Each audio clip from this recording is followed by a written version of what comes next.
Hello दोस्तों, तो कैसे हैं आप लोग। आशा करता हूं कि आप लोग अच्छे होंगे, मस्त होंगे, स्वस्थ होंगे। तो आज की इस वीडियो में हम लोग देखेंगे क्लास 10th के मैथमेटिक्स का चैप्टर नंबर थर्ड का यह प्रश्नावली 3.3 है। प्रश्नावली 3.3 में कुल 3 प्रश्न है, जिसमें से पहला और तीसरा प्रश्न के कुछ भाग भी हैं।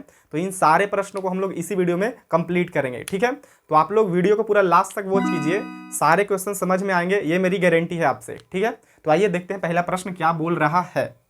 बोल रहा है पहला प्रश्न कि निम्न रैखिक समीकरण युग्म को प्रतिस्थापन विधि से हल कीजिए। मतलब निम्न मतलब होता है नीचे, निम्न कह दे या निम्नलिखित कह दे, इसका मतलब होता है नीचे जो रैखिक समीकरण युग्म दिए गए हैं ना, युग्म के मतलब होता है पेयर। पेयर मीन्स जोड़ा। तो देखो एक समीकरण ये है और एक समीकरण ये है, तो दो हो गया कि नहीं हो गया, इसीलिए इसको युग्म बोल देंगे। तो निम्न रैखिक समीकरण युग्म को प्रतिस्थापन विधि से हल कीजिए। मतलब ये जो रैखिक समीकरण का युग्म दिया गया है ना, इसको हम लोगों को प्रतिस्थापन विधि से हल करना है। हल करने का मतलब एक्स और वाई के मान ज्ञात करना, ठीक है। तो आप लोगों को हम बताए थे कि दो चर वाला रैखिक समीकरण युग्म रहे तो उसको हल करने के 4 मेथड्स होते हैं। पहला विलोपन विधि, दूसरा प्रतिस्थापन विधि, और तीसरा वज्र गुणन विधि, और चौथा ग्राफीय विधि। और ये चारों विधि हम आपको ऑलरेडी बता चुके हैं, ठीक है। तो हम लोग को बोला है प्रतिस्थापन विधि से हल ज्ञात करने के लिए। तो आइए हम लोग प्रतिस्थापन विधि से इन सारे समीकरणों के क्या करते हैं, हल ज्ञात करते हैं, अर्थात एक्स और वाई के मान ज्ञात करते हैं। चलिए, लेकिन एक बात ध्यान में रखिएगा, बोला है हम लोगों से प्रतिस्थापन विधि। कौन सा? प्रतिस्थापन विधि। तो प्रतिस्थापन विधि से हम लोग इसमें एक्स और वाई के मान ज्ञात करने वाले हैं। लेकिन इसमें कुल कितने, पहला में कुल कितने भाग हैं? 1 2 3 4 5 6, मतलब पहला प्रश्न में कुल 6 भाग हैं। तो इसमें से हम 4 बनाएंगे, बाकी 2 आपके लिए छोड़ा जाएगा, ठीक है। तो आइए सबसे पहले हम आपको बता दूं कि हम कौन कौन सा प्रश्न आपको बताने वाले हैं।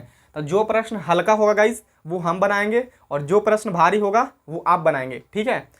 चलिए, तो पहला प्रश्न हल्का है, नहीं पहला प्रश्न भारी है, इसीलिए ये आप बनाइएगा, ये HW में रख लीजिएगा, ठीक है। दूसरा प्रश्न थोड़ा सा है भारी, मतलब थोड़ा सा हल्का है, तो चलिए हम बना देंगे, ठीक है। ये वाला प्रश्न हम बना देंगे, चलिए। और ये प्रश्न भी हम बना देंगे, ये भी है, इसमें कुछ कुछ स्पेशल हम लोग को सीखने के लिए मिलेगा प्रश्न नंबर 3 में। बाकी जो 4th है ये भी बता देंगे हम। अच्छा, ये तो हम ही बताएंगे गाइस, ये HW नहीं है, ये हम ही बताएंगे। 3rd, 2nd, 3rd, 4th, 5th भी बता देंगे, और कहिएगा तो थोड़ा सा 6th भी बता देंगे, ठीक है। चलिए, बाकी एक ही प्रश्न आप अपने HW में रख लीजिएगा।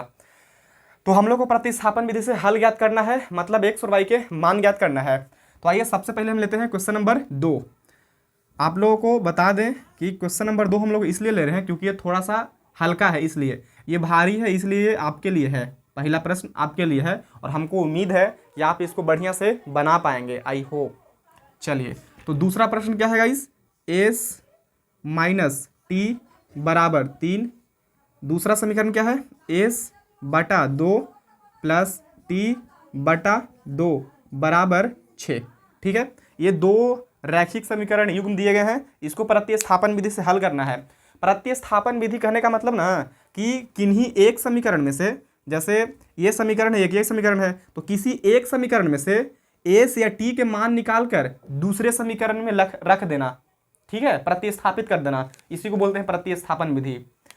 दोनों समीकरणों में से किसी एक समीकरण से किसी एक चर का मान निकालकर दूसरे समीकरण में पुट कर देना या प्रतिस्थापित कर देना, यही कहलाता है प्रतिस्थापन विधि, ठीक है।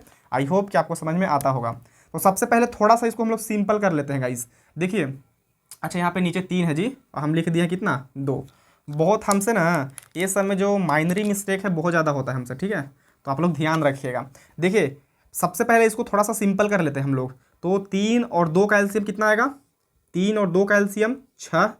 3 का पढ़ो के बार में आएगा 6, 2 बार में, और 2 में एस से गुना करेंगे तो 2s प्लस 2 का पढ़ोगे तो के बार में आएगा 6, 3 बार में, और 3 में टी से गुना करेंगे तो 3t, बहुत बढ़िया, बराबर 6 है तो 6 लिखेंगे। अब देखिए 2s है तो 2s लिखिए, प्लस है तो प्लस, 3t है तो 3t लिखिए, बराबर। अब देखिए यहाँ पे बटा में कुछ नहीं, तो एक क्या है? 1, तो 1 से इन सभी में गुना करेंगे तो वही सेम चीज़ आएगा, लेकिन 6 में 6 से गुना करेंगे तो 6 छक 36, तो यहाँ पे हो जाएगा 36, ठीक है। आई होप कि आपको चीज़ें समझ में आ रहा होगा। तो ये हमारा समीकरण नंबर 1 है, और ये हमारा समीकरण नंबर सेकंड है। ठीक है, तो थोड़ा सा हमने इसको सिंपल कर लिया है और कुछ ज़्यादा काम नहीं किया है। अब हम क्या बताएं, प्रतिस्थापन विधि क्या होता है। तो दोनों में से किसी एक समीकरण में चलिए और उसमें से किसी एक चर का मान निकाल लीजिए। चर कहने का मतलब एस या टी का मान निकाल कर दूसरे समीकरण में रख दीजिए। अगर आप दूसरे समीकरण से चलिएगा तो दूसरे समीकरण में से किसी एक समीकरण का मान निकाल कर अथवा किसी एक चर का मान निकाल कर पहले समीकरण में रख दीजिए। ठीक है, तो हम चलते हैं दूसरा से या पहला से चल रहे हैं, किसी एक से चल लीजिए, कोई दिक्कत नहीं है। तो चलिए हम समीकरण नंबर फर्स्ट से चलते हैं। तो लिखिए यहाँ पे कि समीकरण फर्स्ट से,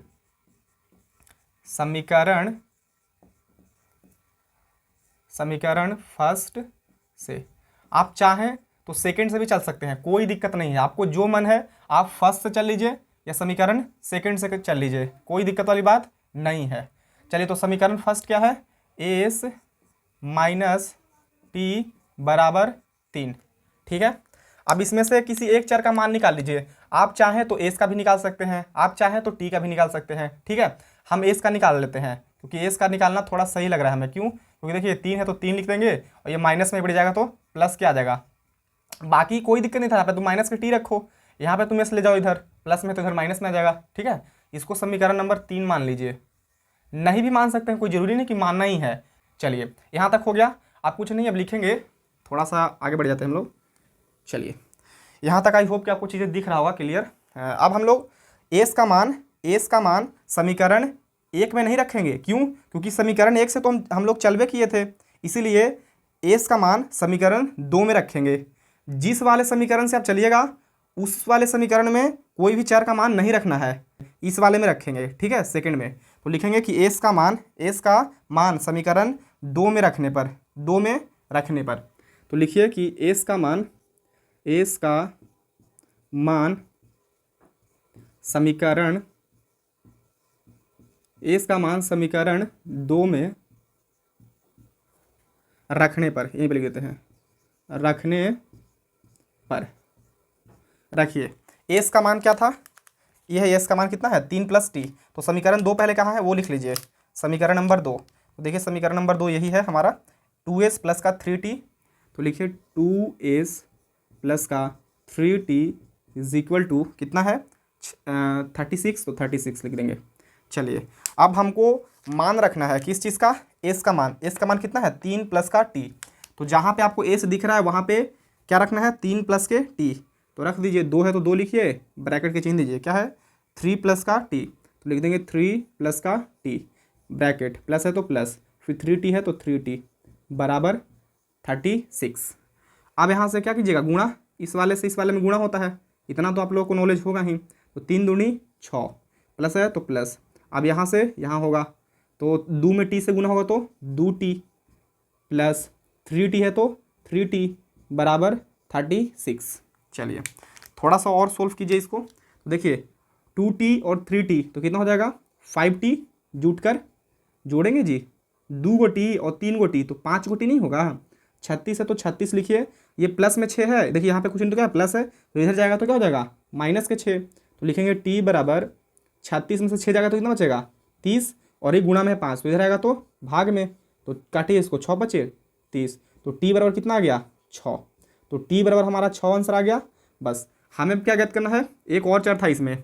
अभी तो एस के हम लोग मान ज्ञात करना ही है, अभी टी के ज्ञात किए हैं। ठीक है, एस के और ज्ञात कर लेते हैं। चलिए, तो अब इस एस के ज्ञात करने के लिए क्या करेंगे, तो टी के मान समीकरण 1 में, 2 में या 3 में, तीनों में से किसी में भी रख दीजिए, कोई दिक्कत वाली बात नहीं है। टी का मान समीकरण 1 में, 2 में या 3 में किसी में भी रख दीजिए, कोई दिक्कत वाली बात नहीं है, सारे से मिल जाएंगे हमें आंसर एस बराबर। तो हम रख देते हैं समीकरण नंबर 3 में। ठीक है, क्यों, क्योंकि इसमें देखो एस लिखा हुआ है बराबर की साइड है और टी इधर है, तो बस खाली टी का मान रख के जोड़ देना है, सिंपल। बाकी आप इसमें भी रख सकते हो, इसमें भी रख सकते हो, किसी में भी रख दो, कोई दिक्कत नहीं है।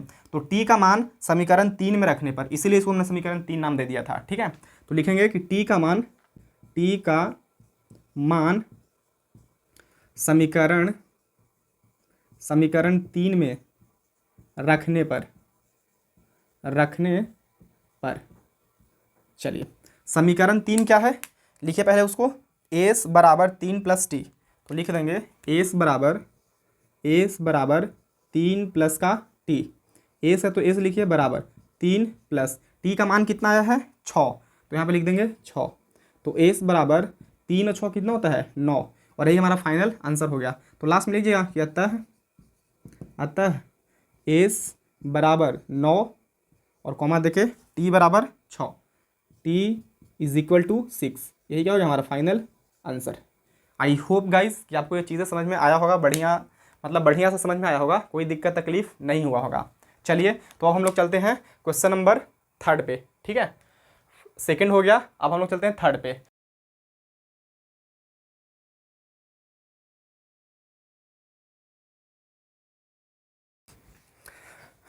तो आइए दोस्तों, अब हम लोग देखते हैं क्वेश्चन नंबर 3। ठीक है, क्वेश्चन नंबर 3 को पहले एक बार लिख लेते हैं हम लोग।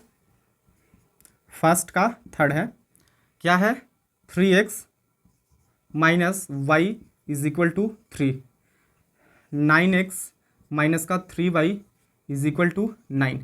ठीक है, सही है। चलिए अब क्या इसको हमको प्रतिस्थापन विधि से हल ज्ञात करना है, कोई दिक्कत नहीं है, कर लेंगे। हम जानते हैं कि सर इसमें से x या y के मान निकाल कर दूसरे वाले समीकरण में रख देंगे, या दूसरे वाले समीकरण से x या y निकाल कर पहले वाले समीकरण में रख देंगे, है कि नहीं। चलिए तो ये हो गया फर्स्ट और ये हो गया सेकंड। तो हम चलते हैं समीकरण नंबर फर्स्ट से ही। ठीक है, आप सेकंड से चल लीजिए, कोई दिक्कत नहीं है। तो लिखेंगे समीकरण फर्स्ट से।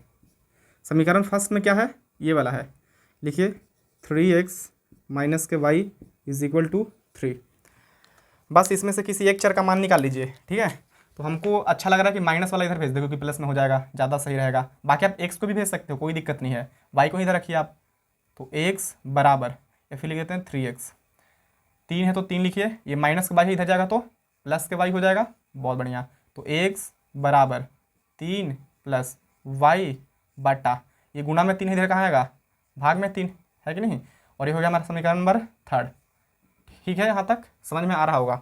अब क्या लिखेंगे, कि x का मान समीकरण सेकंड में रखने पर। सर सेकंड में क्यों, क्योंकि हमने समीकरण फर्स्ट से चला था, तो इसी में से x का मान निकाल के और इसी में रखेंगे, नहीं सेकंड में रखना पड़ेगा। तो लिखेंगे कि x का मान, लिखिए कि x का मान समीकरण थर्ड में सेकंड में रखने पर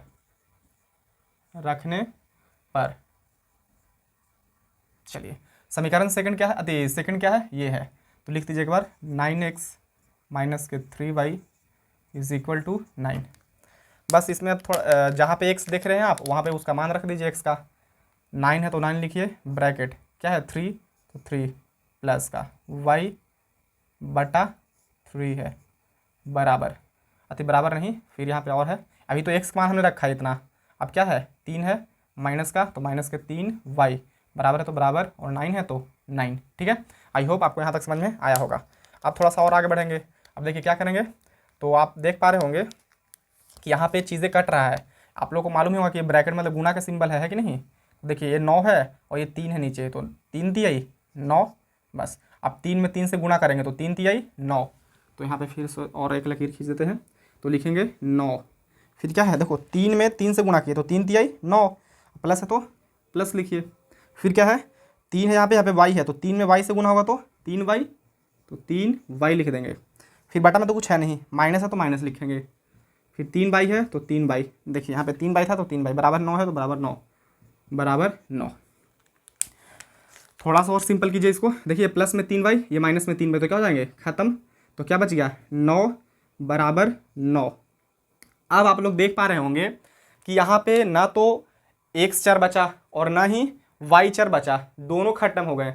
मतलब किसी एक का मान आना चाहिए था ना, यहाँ पे x या y का मान आना चाहिए था, लेकिन दोनों समाप्त हो गए। और हमें ऐसा कुछ सिचुएशन मिल गया कि LHS बराबर हो गया RHS के, मतलब इधर भी 9 और इधर भी 9। ठीक है, तो इस स्थिति में हम लोग लिखेंगे कि चूंकि LHS बराबर है RHS के, इसलिए दिए गए समीकरण के अपरिमित रूप से अनेक हल होंगे, मतलब अनंत हल होंगे। ठीक है, देखिए गाइस, हमारे पास 3 कंडीशन होता है जब किसी भी समीकरण को हल करते हैं, तो चाहे तो x या y के मान मिलेगा आपको, दूसरा कंडीशन होता है कि दोनों पक्ष बराबर हो जाएंगे, और तीसरा कंडीशन होता है कि एक पक्ष मतलब 4 रहेगा, दूसरा पक्ष 8 रहेगा, मतलब बराबर नहीं होंगे, नोट इक्वल होंगे। ठीक है, मतलब एक तरफ 16 तो एक तरफ 50, कुछ ऐसा रहेगा। तो 3 कंडीशन उत्पन्न होते हैं। तो एक्स और वाई के मान मिल जाएगा तो अच्छा की बात है, नहीं मिलेगा और दोनों तरफ बराबर हो जाए तो हम लोग लिखेंगे कि चूंकि यह गणितीय रूप से कथन क्या है, सत्य है, इसलिए दिए गए रैखिक समीकरण युग्म के अपरिमित रूप से अनेक हल होंगे। सिंपल, ठीक है। और सर अगर दोनों तरफ बराबर ना रहे तो लिखिएगा कि चूंकि यह गणितीय रूप से कथन क्या है, असत्य है, इसलिए दिए गए रैखिक समीकरण युग्म के कोई हल नहीं होगा। समझ में आया तो बोलिए कि सर आया।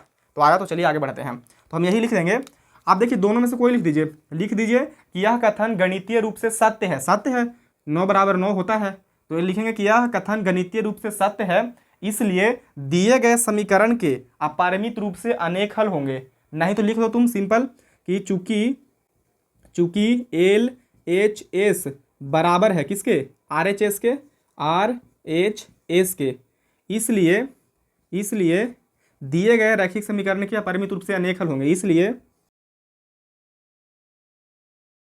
अनंत हल होगा। मतलब x बराबर कोई एक अंक नहीं मिलेगा, आप x का मान रखते जाइएगा तो y का मान मिलता जाएगा, y का मान रखते जाइएगा तो x का मान मिलता जाएगा। ठीक है, तो बस ये हो गया हमारा फाइनल आंसर। आई होप कि क्वेश्चन नंबर 3 भी आपको समझ में आया होगा। तो चलिए अब चलते हैं क्वेश्चन नंबर 4 पे। तो जल्दी से इसको कॉपी कर लीजिए।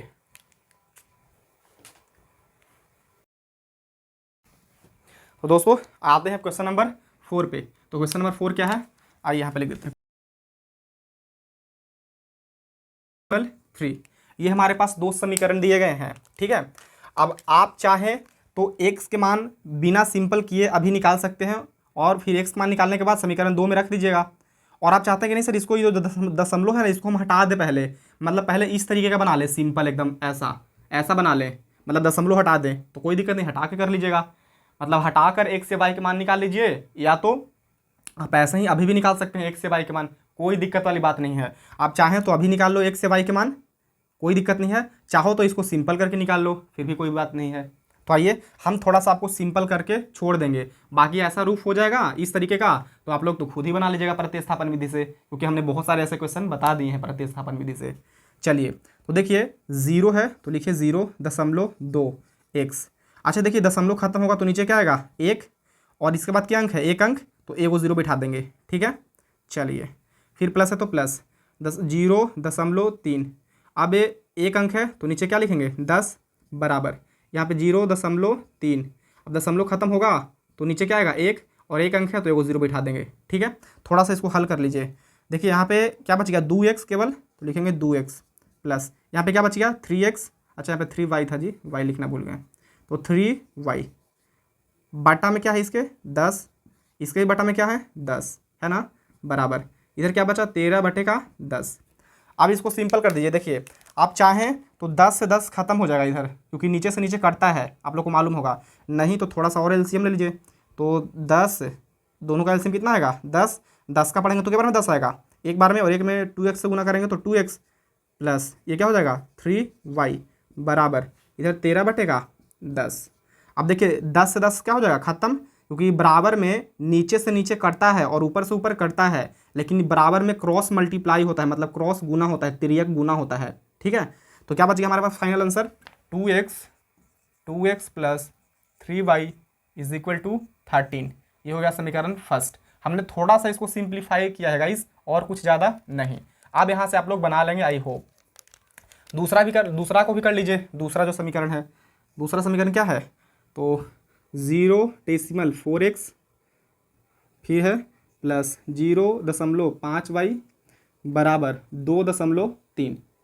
अब देखिए दशमलव खत्म होगा तो नीचे क्या आएगा 4x/10। डायरेक्ट लिख देते हैं, समझ में तो आ ही क्या होगा, यहाँ पे 0 लिखिएगा ना, दशमलव से दशमलव खत्म होगा तो नीचे 1 आएगा, है कि नहीं, और 1 अंक है इसलिए 1 0 बिठा देंगे तो 10 हो गया। सिंपल, चलो लिख देते हैं ऐसे ही, प्लस है तो प्लस 0.5 बटा में देखो दशमलव खत्म होगा तो 1 आएगा, 1 अंक है तो 1 0 बिठा देंगे बराबर 2.3। अब देखिए दशमलव खत्म होगा तो नीचे 1 आएगा, 1 अंक है तो 1 0 बिठा दीजिए, क्या बच गया 4x, ऊपर 4x बचा ही ना, 0 का तो वैल्यू नहीं है तो मैं ऐसे लिख दो 0.4x, तो ये तो 4 ही कहलाएगा, है कि नहीं, 4 ही कहलाएगा। तो 4x/10 प्लस 5y/10 बराबर 23/10। अब देखिए अब यहाँ पे हम एलसीएम नहीं लेंगे, हमको मालूम है कि देखो ये RHS है, मतलब राइट हैंड साइड, आप लोगों के लिए ये लेफ्ट हैंड साइड होगा शायद, नहीं आप लोगों के लिए राइट हैंड साइड ही होगा। और ये क्या है LHS, तो जब इधर से 10 खत्म होगा तो ये दोनों में 10 खत्म होगा, ना कि एक में। ठीक है, जैसा कि अभी देखें आप लोग, तो लिख देंगे क्या बच गया 4x प्लस के 5y इज इक्वल टू 23। ठीक है, बस अब ये समीकरण नंबर हमारा हो गया सेकंड।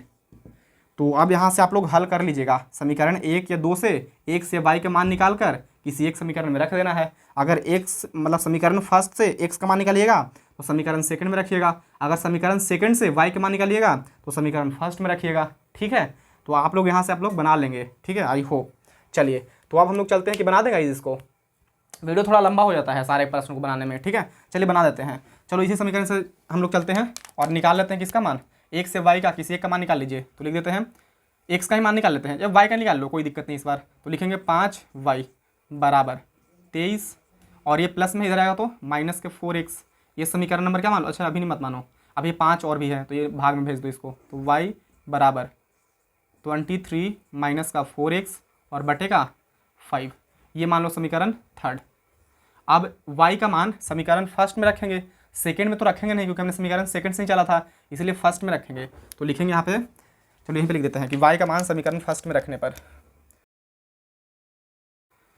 समीकरण फर्स्ट क्या है, यही 2x। तो यहाँ पे लिखते हैं 2x प्लस का 3y और बराबर क्या है 13, बराबर 13। करिए, x कहाँ पे है, आती y का मान निकाले है ना, y का मान निकाले हैं। देखिए, तो y की जगह पे रख देंगे 2x प्लस 3, अब यहाँ एक ब्रैकेट दीजिए, y का मान कितना है 23 माइनस के 4, तो लिखिए 23 माइनस के 4 x और बटे का 5, यही है, देख लीजिए 23 माइनस के 4x, 23 माइनस के 4x बटे का 5। अब क्या करेंगे, थोड़ा सा और आगे बढ़ेंगे, बराबर है तो बराबर दीजिए, 13 है तो 13 लिखिए। आप इसको थोड़ा सा हल कीजिए, देखिए 2x है तो 2x लिखिए, प्लस है तो प्लस, अब यहाँ से यहाँ गुणा कीजिए तो 3 तिहाई 9, 3 दूनी 6, माइनस है तो माइनस, 4 तिहाई 12 और x है तो x, और बटा में क्या था 5, तो बटा में 5 लिख दीजिए ऐसे, बराबर है तो बराबर, 13 है तो 13, बटा में कुछ नहीं तो क्या है 1 है, तो एलसीएम ले लीजिए। तो 1 और 5 का एलसीएम कितना आएगा 5, तो 1 का पढ़ो के बार में 5 आएगा, 5 बार में और 5 दूनी 10, मतलब यहाँ पे हो जाएगा 10x प्लस यहाँ पे हो जाएगा 69 और यहाँ पे हो जाएगा माइनस का 12x और इज इक्वल टू में क्या लिखेंगे 13।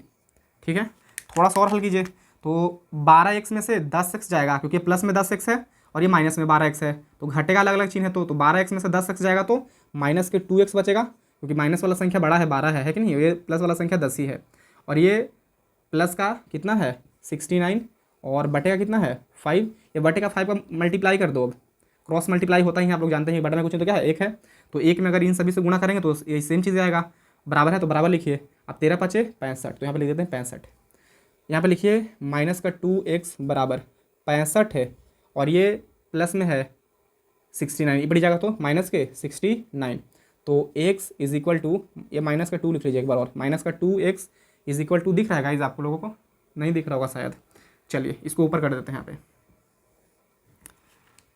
लिखिए कितना है माइनस का 2x, ये खाली डायरेक्ट x लिख देते हैं, x इज इक्वल टू, फिर क्या है 65 में से 69 जाएगा तो कितना बचेगा 4 बच जाएगा, माइनस के 4, मतलब 69 में से 65 घटा दो तो कितना बचेगा माइनस के 4, सही है, बटा में ये माइनस का 2 था, ये पड़ जाएगा तो भाग में माइनस का 2 है कि नहीं, तो माइनस माइनस खत्म, 2 दूनी 4, तो x बराबर कितना आ गया 2, x बराबर 2 आ गया।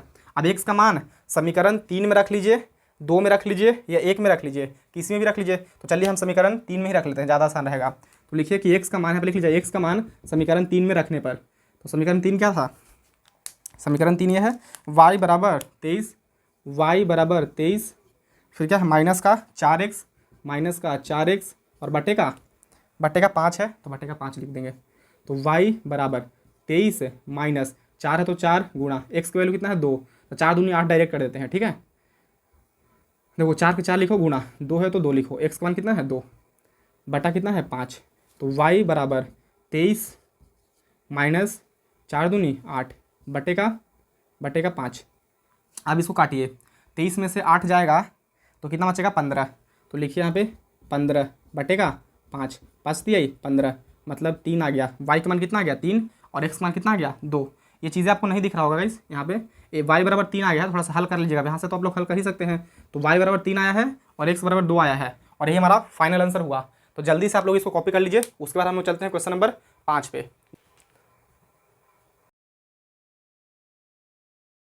तो आइए अब हम लोग देखते हैं क्वेश्चन नंबर 5।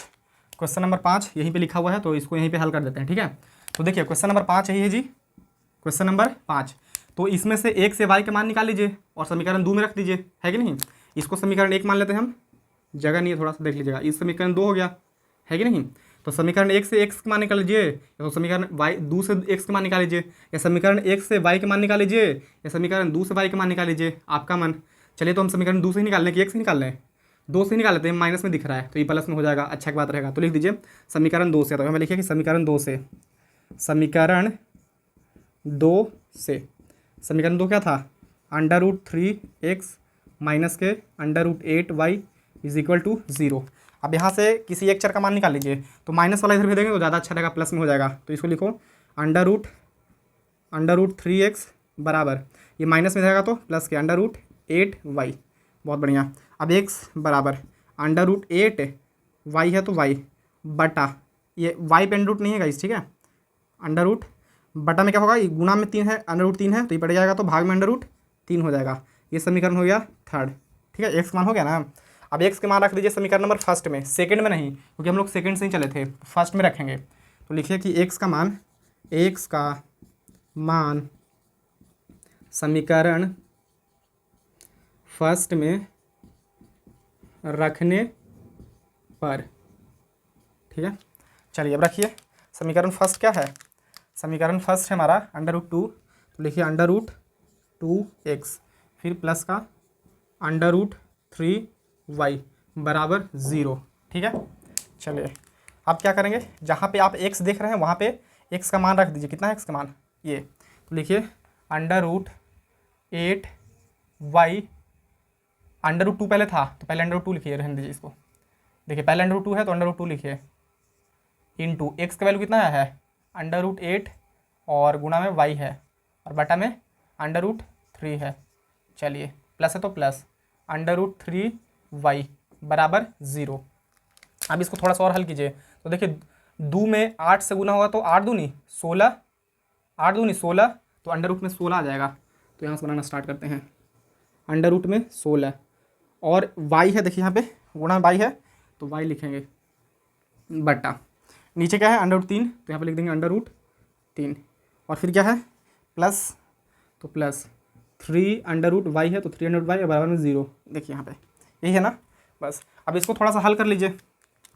हल कैसे होगा, देखिए यहाँ पे √3 ही था, सही है। √16 का वर्गमूल कितना होता है 4, तो 4 लिख देंगे, y है तो y बटा में क्या है √3 तो √3 लिखेंगे प्लस, ये क्या है √3y बराबर 0। लिखिए एलसीएम लीजिए, बटा में कुछ नहीं तो क्या है 1, तो एलसीएम लेंगे तो √3 ही आएगा। आएगा कि नहीं आएगा, बिल्कुल आएगा। अब क्या करेंगे सर, अब √3 से √3 क्या हो जाएगा खत्म, तो कितना बचेगा 4y ही प्लस, यहाँ पे गुणा करेंगे तो 3 का पढ़ो 3 बार, 3 का 3 6, 3 3 9, क्योंकि एक का पढ़ो के बार में √3 आएगा, √3 बार में, और √3 में √3 से गुणा करेंगे तो √9 और y है तो y बराबर 0। अब देखिए यहाँ पे 4 है तो 4 लिखिए, 4y बराबर अति प्लस, अब 9 का वर्गमूल कितना होता है 3 और y है तो y और बराबर में, अच्छा इधर क्रॉस मल्टीप्लाई कर दो, तिरिया गुणा, तो 3 में 0 से गुना होगा तो बराबर में 0 हो जाएगा, और 1 में अगर इन सभी से गुना करेंगे तो यही सेम आएगा, सही है। तो लिखिए 4y और 3y तो क्या होगा 7y बराबर 0, तो y बराबर कितना आ गया 0 बटेगा 7 मतलब 0, मतलब y का मान आ गया 0 हमारे पास, y बराबर कितना आ गया 0, तो लिखेंगे y बराबर 0। चलिए अब y का मान समीकरण 1 में रख दीजिए या 2 में रख दीजिए या 3 में रख दीजिए, तो हमें अच्छा लग रहा है कि 3 में ही रख दें, क्योंकि इसमें एक तरफ केवल x है, तो y का मान रखेंगे तो आंसर आ जाएगा डायरेक्ट, है कि नहीं। तो हम समीकरण नंबर 3 में x का मान रख देते हैं, x के नहीं y के। तो लिखेंगे कि समीकरण 3 में y का मान रखने पर, y का मान रखने पर, कोई ज़रूरी नहीं कि बिल्कुल यही शब्द लिखें, आप ऐसे लिख दीजिएगा कि y का मान समीकरण 3 में रखने पर, है कि नहीं, कोई दिक्कत नहीं है। चलिए अब क्या है समीकरण 3, देखिए समीकरण 3 है x बराबर √8, एक्स बराबर √8 वाई बटे का √3। ये है ना समीकरण 3, सही है। अब रख दीजिए जहाँ पे y है वहाँ पे y का मान, तो एक्स बराबर √8 गुणा y का मान कितना आया है 0, तो 0 लिखिए बटा √3। हल कीजिए एक्स बराबर √8 में 0 से गुना करेंगे तो 0, अब बटा में √3 है तो √3। अब 0 में √3 से भाग करेंगे तो क्या आएगा 0, तो मतलब एक्स बराबर आ गया 0। तो हमारे पास एक्स बराबर 0 और y बराबर भी 0, बस यही क्या होगा फाइनल आंसर।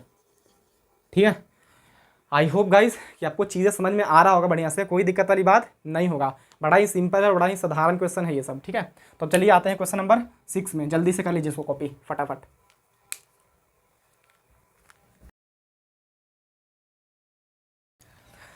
तो दोस्तों अब आइए देखते हैं क्वेश्चन नंबर 6, जो कि लास्ट क्वेश्चन है पहला प्रश्न के। तो थोड़ा सा इसको हम सिंप्लीफाई करते हैं, बाकी आपसे आप बना लीजिएगा। ठीक है, आई होप करिए कर देते हैं इसको थोड़ा सा हल, यानी सिंपल कर देते हैं इसको थोड़ा। देखिए समीकरण यहीं पे बना देते हैं, उतारना क्या जरूरत है इसको थोड़ा सा हल कर लीजिए, सिंप्लीफाई कर लीजिए, मतलब थोड़ा इस फॉर्मेट का ले आइए तो आपको आसान थोड़ा पड़ेगा, है कि नहीं। करिए, तो बटा में क्या है 2 और 3, तो एलसीएम लेंगे तो क्या आएगा 6, 2 और 3 का एलसीएम 6 आएगा। अब 2 का पढ़ो के बार में 6 आएगा 3 बार में, तो 3 × 3 आई 9, एक्स है तो एक्स, माइनस है तो माइनस। 3 का पढ़ो के बार में 6 आएगा 2 बार में, और 2 का पढ़ेंगे 5 बार, तो 5 दूनी 10, वाई है तो वाई बराबर माइनस का 2, बटा में कुछ नहीं तो क्या है 1 है, तो क्रॉस मल्टीप्लाई कर दीजिए, तो 9y अति 9x माइनस का 10y और बराबर 6 दूनी 12, और ये माइनस है तो माइनस का चिन्ह दे दीजिए। ठीक है, तो ये समीकरण नंबर फर्स्ट बन गया। चलिए अब इसको हल कर लीजिए, ये क्या है यहीं पे कर देते हैं हल। दोनों का एलसीएम लेंगे तो क्या आएगा 6 ही आएगा, तो 6 लिखिए। अब 3 का 3, 3 6 2 बार में, तो 2x, इतना तो बताने का जरूरत नहीं होगा। 3y, क्यों 3y, 2 का पढ़ो के बार में आएगा 6 3 बार में, और 3 में y से गुना करेंगे तो 3y बराबर है तो बराबर 13 बटे का 6। अब देखिए नीचे भी 6, नीचे इधर भी 6, मतलब LHS में भी 6 है बटा में और RHS में भी 6 है बटा में, तो 6 से 6 क्या हो जाएगा खत्म, तो क्या बच गया 2x प्लस का 3y बराबर 13। ये समीकरण नंबर हो गया 2। अब यहाँ से आप लोग आराम से बना सकते हैं, प्रतिस्थापन विधि द्वारा x और y के मान निकाल सकते हैं। ठीक है, तो दोस्तों आप लोगों को क्वेश्चन सही से समझ में आ रहे होंगे, ये हमको आशा है, उम्मीद है। नहीं आ रहा होगा तो कोई दिक्कत नहीं है, आप कमेंट कर दीजिएगा, फिर से हम इसको बना देंगे। ठीक है, मतलब एक वीडियो फिर एक स्पेशल वीडियो फिर आपके लिए लाया जाएगा। ठीक है, तो जल्दी से इसको कॉपी कर लीजिए, फिर हम लोग आगे बढ़ते हैं क्वेश्चन नंबर 2 पे।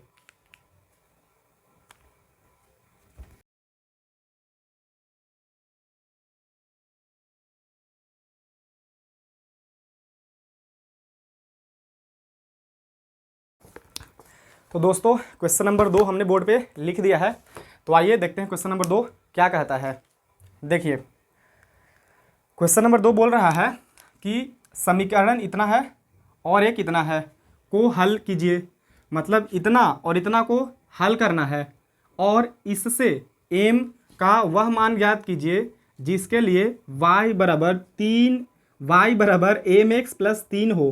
ठीक है, सबसे पहले देखो हम लोग को कुछ नहीं करना है, हम लोगों को 2 समीकरण दिया हुआ है, उन दोनों समीकरण का हल ज्ञात करना है। ठीक है, फिर बाद में देखा जाएगा क्या बोल रहा है। फिर बोल रहा है कि इससे m का वह मान ज्ञात कीजिए जिसके लिए y बराबर mx प्लस का 3 हो।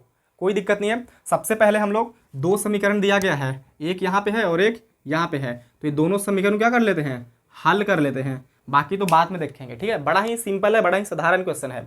तो आइए समीकरण नंबर पहला और दूसरा को पहले लिख लेते हैं। अब क्या करेंगे सर, आपको लगता है कि नहीं हम विलोपन विधि द्वारा बनाएंगे, क्योंकि देखो इसमें कोई डिमांड नहीं किया कि हल खाली केवल करना है। अब आप चारों में से कोई मेथड्स का यूज़ कर सकते हैं, विलोपन विधि से बना लीजिए, या तो फिर प्रतिस्थापन विधि से बना लीजिए, या तो फिर वज्रगुणन विधि से बना लीजिए, या ग्राफीय विधि से बना लीजिए, जो आपका मन है उससे बना लीजिए, कोई दिक्कत वाली बात नहीं है। तो हमको लगता है कि विलोपन विधि से बना लें। ठीक है, और नहीं तो कहिएगा तो विलोपन विधि से नहीं बनाएंगे, प्रतिस्थापन विधि से बना लेते हैं इसको, कोई दिक्कत नहीं है, जैसा आपकी इच्छा। ठीक है, चलो तो हम विलोपन विधि से बना लेते हैं। आप लोग चाहें तो प्रतिस्थापन विधि से भी बना सकते हैं, कोई दिक्कत वाली बात नहीं है। विलोपन विधि से क्या होता है सर, विलोपन विधि में आप देख पा रहे हैं कि यहाँ पे y है, यहाँ पे भी y है, यहाँ पे x है, यहाँ पे भी x है, और इन दोनों में आप देख पा रहे होंगे दोनों समीकरण में कि x का गुणांक 2, यहाँ भी x का गुणांक 2, मतलब गुणांक बराबर है। तो गुणांक बराबर है तो हम x वाले पद को विलुप्त कर सकते हैं। विलोपन विधि में होता है ना कि कोई एक वाला पद, मतलब कोई एक पद, एक्स वाला पद या वाई वाला पद विलुप्त कर दीजिए, उपाह दीजिए, मतलब हटा दीजिए उसको कहीं, ठीक है, पहाड़ पे भेज दीजिए, जो आपका मन करे। मतलब एक्स वाला पद को हटा दीजिए या वाई वाला पद को हटा दीजिए, ठीक है, जो आपका मन करे। तो यहाँ पे आप देख पा रहे हैं कि यहाँ पे गुणांक दोनों का बराबर है, इसीलिए हम एक्स वाले पद को हटाएंगे। आप चाहें तो इस वाले को भी हटा सकते हैं, अगर गुणांक बराबर है फिर भी आप चाहें तो इस वाले को हटा दीजिए, मेहनत थोड़ा सा ज़्यादा लगेगा, है कि नहीं। चलिए, तो यहाँ पे प्लस का दो है, मतलब प्लस का 2x, यहाँ पे माइनस का अति प्लस का 2x है, तो कटेगा तो नहीं, घटेगा नहीं, मतलब ये घटेगा नहीं, मतलब 2x में से 2x घटेगा नहीं, क्योंकि यहाँ पे प्लस, यहाँ पे प्लस तो जुड़ जाएगा। तो इसलिए हम चिन्ह परिवर्तन कर देंगे, यहाँ पे प्लस है तो माइनस हो जाएगा, यहाँ पे माइनस है तो प्लस हो जाएगा, और यहाँ पे माइनस है तो प्लस हो जाएगा, ठीक है। 2x से 2x क्या हो जाएगा, खत्म। क्यों सर? क्योंकि यहाँ पे प्लस में 2x है, यहाँ पे माइनस में 2x अब हो गया, ठीक है। इसीलिए यहाँ पे प्लस का 3y, यहाँ पे प्लस के 4y, तो क्या हो जाएगा, प्लस के 7y, 4 है 3 7, y है तो y बराबर 11 और 24 कितना होगा, जुटेगा तो अभी माइनस का नहीं 24 रहा, अभी प्लस का 24 हो गया, अभी माइनस का चिन्ह खत्म हो गया, तो कितना हो जाएगा 35, तो यहाँ पे लिख देंगे 35। तो y बराबर 35 और ये गुणा में 7 है जाएगा तो भाग में 7, 7 पचे 35, मतलब y बराबर कितना आ गया 5, और यही हमारा फाइनल आंसर हो गया, मतलब किसका, y का।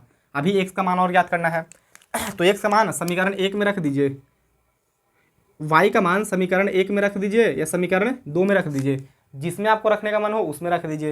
ये तो हम विलोपन विधि से बना रहे हैं, ऐसा थोड़ी चले हैं कि समीकरण x में चले थे और उसमें से x का मान निकाले हैं y का, तो समीकरण 2 में ही रखना पड़ेगा। ये तो प्रतिस्थापन विधि में होता है, ये विलोपन विधि में है, ये दोनों में चले हैं तो दोनों में से किसी एक में रख दीजिए। तो हम समीकरण नंबर फर्स्ट में रखते हैं, तो लिखेंगे कि समीकरण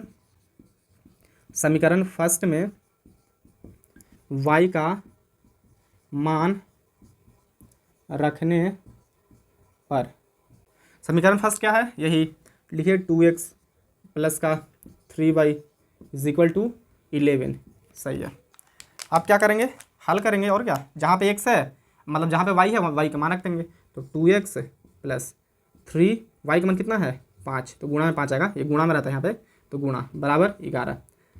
थोड़ा सा और आगे बढ़िए, ठीक है, 2x के 2x लिखिए, अब ये पस्ती है 15, तो बराबर है तो बराबर लिख दीजिए, पहले 11 है तो 11, ये पस्ती है 15 प्लस के ये बढ़ जाएगा तो माइनस के 15 हो जाएगा, ये गुणा का सिंबल है जी यहाँ पे, ठीक है, सही से कर देते हैं, 3 गुणा 5 है तो पस्ती 15 हो जाएगा ना, तो प्लस के 15 ही बढ़ जाएगा तो माइनस के 15 हो जाएगा। तो अब इसको थोड़ा सा और आगे बढ़ाते हैं और यहाँ पे कर लेते हैं, देखिए 2x बराबर कितना है 11 माइनस 15, तो 2x से 2x लिखिए, 2x बराबर 11 में से तो 15 जाएगा नहीं, तो क्या करेंगे हम लोग 15 में से 11 को घटा देंगे, तो क्या बचेगा माइनस के 4, तो यहाँ पे लिख देंगे माइनस के 4, ठीक है।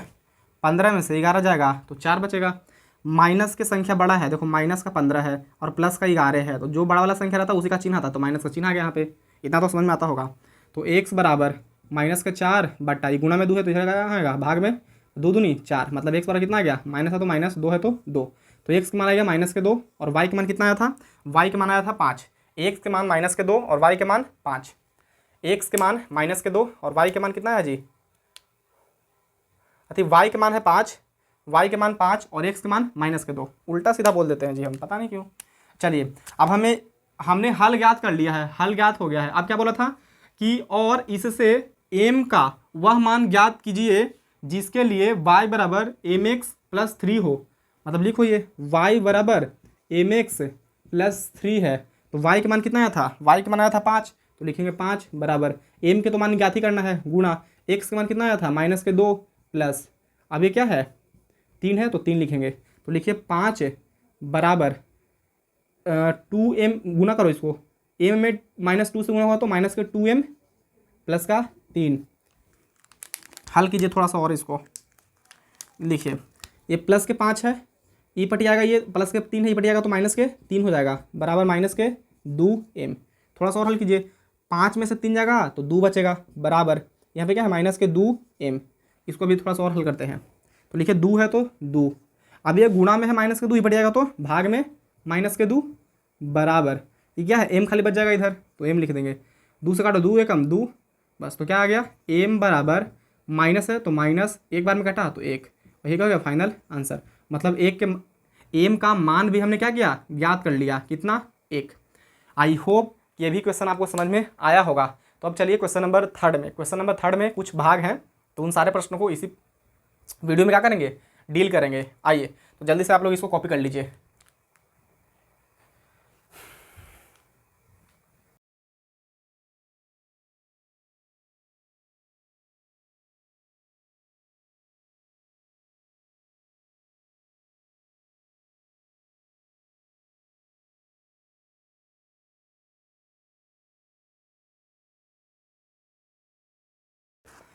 तो दोस्तों क्वेश्चन नंबर 3 के पहला भाग हमने बोर्ड पे लिख दिया है। तो आइए देखते हैं क्वेश्चन नंबर 3 कहता क्या है। ठीक है, तो आइए देखिए, बोल रहा है क्वेश्चन नंबर 3 कि निम्न समस्याओं में रैखिक समीकरण युग्म बनाइए।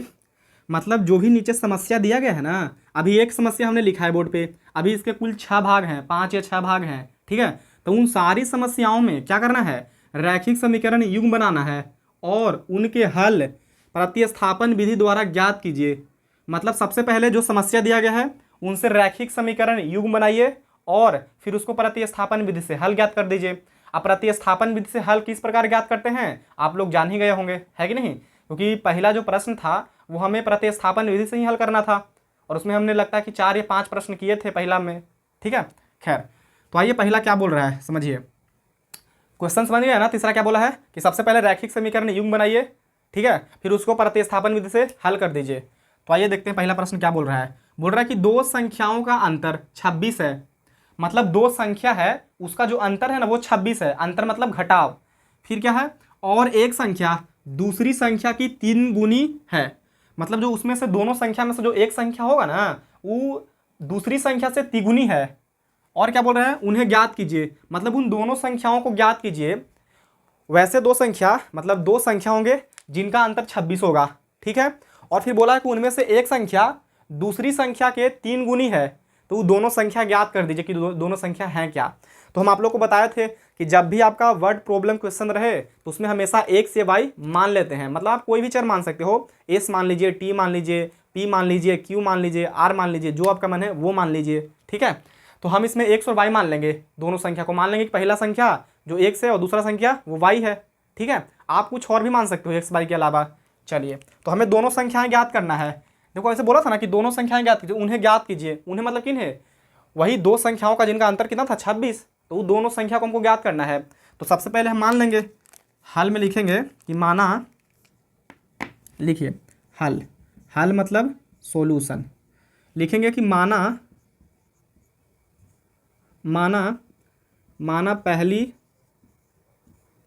पहली संख्या बराबर, माना पहली संख्या। अब देखो पहली संख्या को हम बड़ा मान लेते हैं। बड़ा क्यों सर, बड़ा ऐसा क्यों मान रहे हैं, इसलिए क्योंकि देखो दो संख्याओं का अंतर है, अंतर मतलब घटाओ।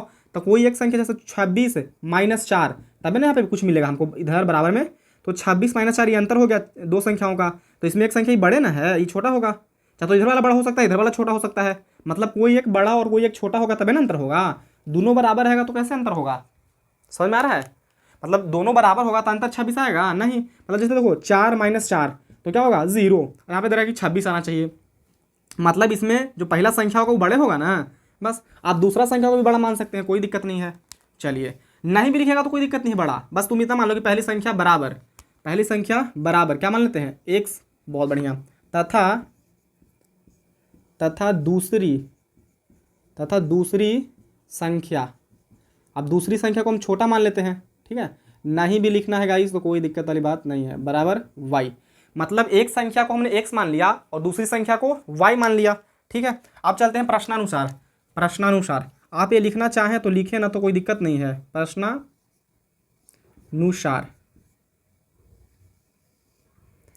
प्रश्नानुसार क्या बोल रहा है कि दो संख्याओं का अंतर 26 है। तो हमने एक संख्या को एक्स माना था, दूसरी संख्या को वाई, तो इनका अंतर कितना दिया हुआ है 26। तो हम लिख देंगे 26, मतलब एक्स में से घटा देंगे किसको, वाई को, और कितना लिखेंगे 26 लिखेंगे। ये समीकरण फर्स्ट बन गया।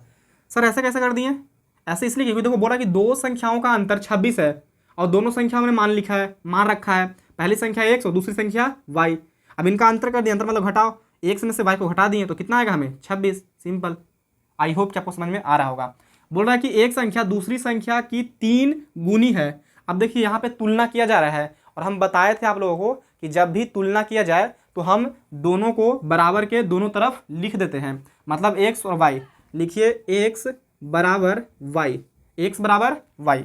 ऐसा क्यों किया सर, ऐसा इसलिए किए ताकि तुलना किया जा रहा है, क्योंकि तुलना किया जा रहा है और जब तुलना किया जाता है तो एक को हम बराबर के इधर और एक को बराबर के इधर लिख देते हैं। चलिए, अब क्या बोल रहा है क्वेश्चन पढ़िए। एक संख्या दूसरी संख्या की 3 गुनी है। मतलब जो एक संख्या है ना वो दूसरी संख्या के 3 गुनी है। अब देखिए बोले सर कौन 3 गुनी, हमको कैसे मालूम चलेगा। तो आपने बड़ा किसको माना था, एक्स को, है कि नहीं। तो ये बड़ा है तो ये ना 3 गुना होगा। तो ये संख्या जो है वो 3 गुना है किसके, इस वाले संख्या के। तो इधर भी हम 3 से क्या कर देंगे, गुना। ऐसे क्यों सर, मतलब देखो ये 3 गुना है, क्यों सर इसको 3 गुना बोला, ये भी तो 3 गुना हो सकता था, लेकिन ये तो हमने बड़ा माना है ना x को, इसलिए ही ना 3 गुना होगा। ये अगर 3 गुना होगा भाई तो ये छोटा संख्या है, तो छोटा संख्या कभी थोड़ी 3 गुना हो सकता है बड़ा संख्या के, नहीं। तो ये 3 गुना है तो इधर भी 3 से गुना कर देंगे, तब जाकर दोनों पक्ष बराबर हो जाएंगे, मतलब LHS बराबर हो जाएगा RHS के, मतलब समीकरण संतुलित हो जाएगा। आप सोचा कि नहीं सर ये 3 गुना है ना, तो इधर 3 से भाग कर दीजिए तब तो बराबर हो जाएगा ना। हाँ बिल्कुल सही बात है, आप 3 से भाग कर दो इधर, या 3 से इधर गुना कर दो, ठीक है, तो जो आपका मन है वो कर दो। तो यही रहने दें कि फिर इधर कर दें, चलो इधर ही कर देते हैं, 3 से हम गुणा ही कर देते हैं। आप चाहें तो भाग भी कर सकते हैं, कोई दिक्कत वाली बात नहीं है। ये समीकरण आ गया 2। यहाँ तक समझ में आया तो बोलिए कि सर समझ में आया, कोई दिक्कत नहीं है। अगर आ गया है तो आगे बढ़ते हैं। देखिए आप क्या करेंगे, आप कुछ नहीं, प्रतिस्थापन विधि से हल करना है। प्रतिस्थापन विधि में क्या करते हैं हम लोग, किसी एक समीकरण में से एक चर के मान निकाल के दूसरे समीकरण में रख देते हैं, प्रतिस्थापित कर देते हैं, है कि नहीं। तो ऑलरेडी यहाँ पे निकला हुआ है x का मान, देखो इतना 3y, तो कहा ना x का मान हम समीकरण फर्स्ट में रख दें। तो लिखिए कि x का मान समीकरण फर्स्ट में रखने पर, ठीक है। समीकरण एक में किसका मान रखेंगे हम लोग, x का। समीकरण एक क्या है, x माइनस के y बराबर 26। x का मान कितना है 3y माइनस के y बराबर 26। 3y में से y जाएगा तो क्या बचेगा, 2 y। 3 y में से 1 y जाएगा तो 2 y बचेगा, बराबर इधर क्या है 26, तो लिख देंगे 26, ठीक है। y बराबर 26/2, 2 गुणा में जाएगा तो भाग में काटिए, कितना बार में कटेगा, तो y बराबर आ गया 13, 13 दूनी 26, इतना तो आपको मालूम होगा ही। अब y के मान आ गया है तो y के मान समीकरण 2 में रख दीजिए, एक में भी रख सकते हैं, कोई दिक्कत नहीं है, 2 में रख देंगे क्योंकि y इधर है, मतलब सीधा गुना करने पे हमें x का मान मिल जाएगा, ठीक है, इसलिए हम इसमें रख देंगे, मतलब समीकरण 2 में। तो लिखेंगे कि समीकरण 2 में y के मान रखने पर, समीकरण 2 क्या था गाइज, x बराबर 3y, तो लिखिए कि x बराबर 3y, x बराबर 3 गुणा y के मान कितना है 13, तो x बराबर कितना आ गया 13 तिया 39, मतलब x बराबर 39 और y बराबर 13। तो हम लोग से क्या पूछा था कि उन्हें ज्ञात कीजिए, उन्हें मतलब किन्हें, वो जो दोनों संख्या था उन्हें ज्ञात कीजिए। तो हमने पहला संख्या माना था x और दूसरा संख्या y, तो लिख दीजिए लास्ट में, चलिए यहाँ पर लिख देते हैं, ठीक है, आप लोग को दिख रहा होगा ये चीज़ें। तो लिखेंगे कि आता है इतना करके छोड़ सकते हैं, बिल्कुल आपका आंसर आ गया है, ठीक है, क्योंकि हमने पहले ही मान लिया था x और y, और x का मान आया इतना और y का मान आया इतना, तो कोई दिक्कत नहीं, हो गया। लेकिन और बढ़िया से लिख दो आंसर, अतः पहली संख्या बराबर कितना माने थे x, और x का मान कितना आया है 39, मतलब 39 लिखेंगे, तथा दूसरी संख्या, अब दूसरी संख्या हमने क्या माना था, दूसरी संख्या हमने माना था y, तो लिखेंगे यहाँ पे y बराबर, y के मान कितना आया है 13, तो यहाँ पे लिख देंगे 13, और ये क्या हो गया फाइनल आंसर। और देखिए कितना सुंदर आंसर आया है कि नहीं।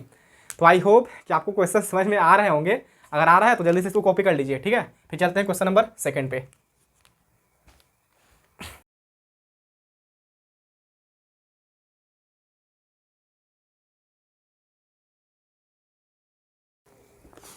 तो दोस्तों थर्ड का क्वेश्चन नंबर 2 हमने बोर्ड पे लिख लिया है। तो आइए देखिए क्वेश्चन नंबर 2 क्या कह रहा है। क्वेश्चन नंबर 2 बोल रहा है कि दो संपूरक कोणों में बड़ा कोण छोटे कोण से 18 डिग्री अधिक है, मतलब दो संपूरक कोणों में जो बड़ा कोण है ना वो छोटे कोण से 18 डिग्री क्या है अधिक है, उन्हें ज्ञात कीजिए। मतलब उन दोनों संपूरक कोणों को क्या करना है, ज्ञात करना है। समझ में आया, क्वेश्चन आ गया होगा। बोल रहा है कि दो संपूरक कोणों में, संपूरक कोण किसे कहते हैं, तो वैसे दो कोण जिनमें, या वैसे दो कोण जिनका योग 180 डिग्री हो उसे क्या कहते हैं, संपूरक कोण। तो वही बोल रहा है कि वो दोनों कोणों में से ना जो एक कोण है ना वो दूसरे कोण से 18 डिग्री क्या है अधिक है, तो उन दोनों कोणों को ज्ञात कीजिए। मतलब जो दोनों संपूरक कोण है ना उन्हें ज्ञात करना है, ठीक है। देखिए संपूरक कोण क्या होता है सर, मतलब ऐसे कोई भी दो कोण जिनका योग 180 डिग्री हो जाए उन दोनों कोणों को हम बोलेंगे संपूरक कोण 180 डिग्री, ठीक है, ध्यान रखना। मतलब एक कोण है x और एक कोण है मान लो y, और इन दोनों कोणों का योग कितना डिग्री है 180 डिग्री, तो हम बोलेंगे कि कोण x और कोण y दोनों संपूरक कोण है। इसका संपूरक y हो गया और इसका संपूरक x हो गया, ठीक है। मतलब 60 का संपूरक कितना हो जाएगा, तो 60 में कितना जोड़ दें कि 180 आ जाएगा, तो 120, मतलब 60 का संपूरक 120 डिग्री हो जाएगा। ठीक है, तो यही दोनों कोण को हमको ज्ञात करना है कि वो दोनों कोण कौन सा है जो अपने ही संपूरक से 18 डिग्री क्या है, अधिक है। जैसे देखो ये 60 था, 60 जो डिग्री जो कोण है वो अपने ही मतलब 120 डिग्री जो संपूरक कोण है वो अपने ही संपूरक से क्या है, दुगना है। 120 अपने संपूरक का दुगना है ना, इसका संपूरक क्या है 60, और 60 का देखो दुगना है 120। तो वही बोल रहा है कि वैसे संपूरक कोण ज्ञात कीजिए जो अपने ही संपूरक से 18 डिग्री अधिक है। 18 डिग्री क्या है, अधिक है। तो आइए ज्ञात कर लेते हैं, कोई दिक्कत नहीं है, बड़ा सिंपल क्वेश्चन है गाइस ये, इतना मस्त क्वेश्चन है कि पूछिए मत। देखिए सबसे पहले मान लेंगे कि माना पहला संपूरक कोण है x, माना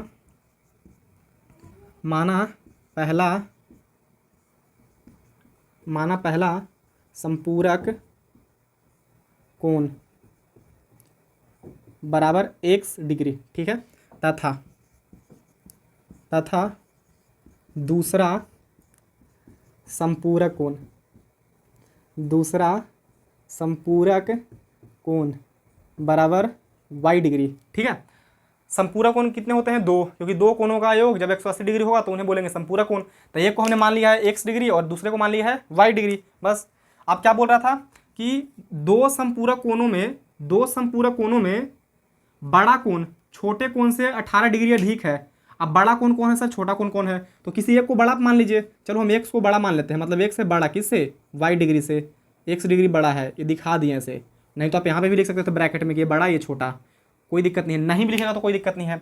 बोला कि जो बड़ा कोण है ना वो छोटे कोण से 18 डिग्री अधिक है। बड़ा कोण हम क्या माने x, तो लिखो तुलना किया जा रहा है, तो तुलना किया जाता है तो हमेशा हम बताएं आप लोगों को कि बराबर के बायां तरफ एक को लिख देंगे और बराबर के दायां तरफ दूसरे को लिख देंगे, इतना तो आप लोग जान ही गए होंगे। चलिए, तो बोल रहा है कि बड़ा कोण छोटे कोण से 18 डिग्री अधिक है, तो ये 18 डिग्री अधिक है ना, तो इधर क्या करेंगे 18 जोड़ देंगे। अधिक है, गुना नहीं बोल रहा है, गुना बोलता ना कि बड़े कोण छोटे कोण का दुगुना है तिगुना है तो गुना करते हैं, ये अधिक बोल रहा है, अधिक मतलब ज़्यादा है, तो 18 इधर भी जोड़ देंगे। हमने x को माना था बड़ा गाइस, अगर आप y को बड़ा मानिएगा तो ये 18 डिग्री अधिक होगा, तो इधर हमको 18 डिग्री जोड़ना पड़ेगा, है कि नहीं, समझ में आ रहा होगा। इसको हमने बड़ा माना तो ये बड़ा है, और बड़ा कोण बोल रहा था कि बड़ा कोण छोटे कोण से, देखो बड़ा कोण छोटा खाली लिख दिया जी, छोटे से मतलब बड़ा कोण छोटे से 18 डिग्री अधिक है। बड़ा कोण छोटे कोण से, कोण लिख दो ज़्यादा अच्छा रहेगा। ठीक है, बड़ा कोण छोटे कोण से 18 डिग्री अधिक है, तो बड़ा कोण क्या था x, क्योंकि हमने x को बड़ा माना है, तो ये बड़ा है, तो बड़ा कोण जो है वो छोटे कोण से 18 डिग्री अधिक है, तो ये अधिक है ना, तो समीकरण संतुलित कब होगा, जब इधर भी हम 18 जोड़ेंगे। आई होप कि आपको समझ में आ गया, ये समीकरण फर्स्ट बन गया। सर समीकरण दूसरा कैसे बनेगा, इसमें तो और कुछ आगे कुछ दिया ही नहीं है, तो नहीं दिया है तो आप जानते ही हैं कि संपूरक कोणों का योग कितना डिग्री होता है, 180 डिग्री। तो ये दोनों संपूरक कोण है तो इनका योग कर दो, मतलब x प्लस वाई, तो कितना डिग्री आएगा 180 डिग्री, और ये समीकरण नंबर सेकंड हो गया। समझ में आया कि नहीं आया, आया होगा। चलिए अब क्या करेंगे, प्रतिस्थापन विधि से हल ज्ञात करेंगे। तो हल ज्ञात कर दीजिए, आप देख पा रहे होंगे कि x का मान निकला हुआ है y प्लस का 18, तो आसान पड़ गया हमको, है कि नहीं। थोड़ा सा ऐसे हम लोग दोनों समीकरण में से किसी एक समीकरण से x से y का मान निकालते थे, यहाँ पे ऑलरेडी निकाला हुआ है, तो अच्छा नहीं हो गया, मतलब थोड़ा सा आसान हो गया ना। तो लिखिए कि x का मान समीकरण 2 में रखने पे, लिखिए कि समीकरण 1 से x का मान ऐसे लिख दो, या खाली लिखो कि x का मान समीकरण 2 में रखने पे। समीकरण 1 से x का मान समीकरण 2 में रखने पर, समीकरण 2 क्या है, तो x प्लस का y बराबर 180 डिग्री।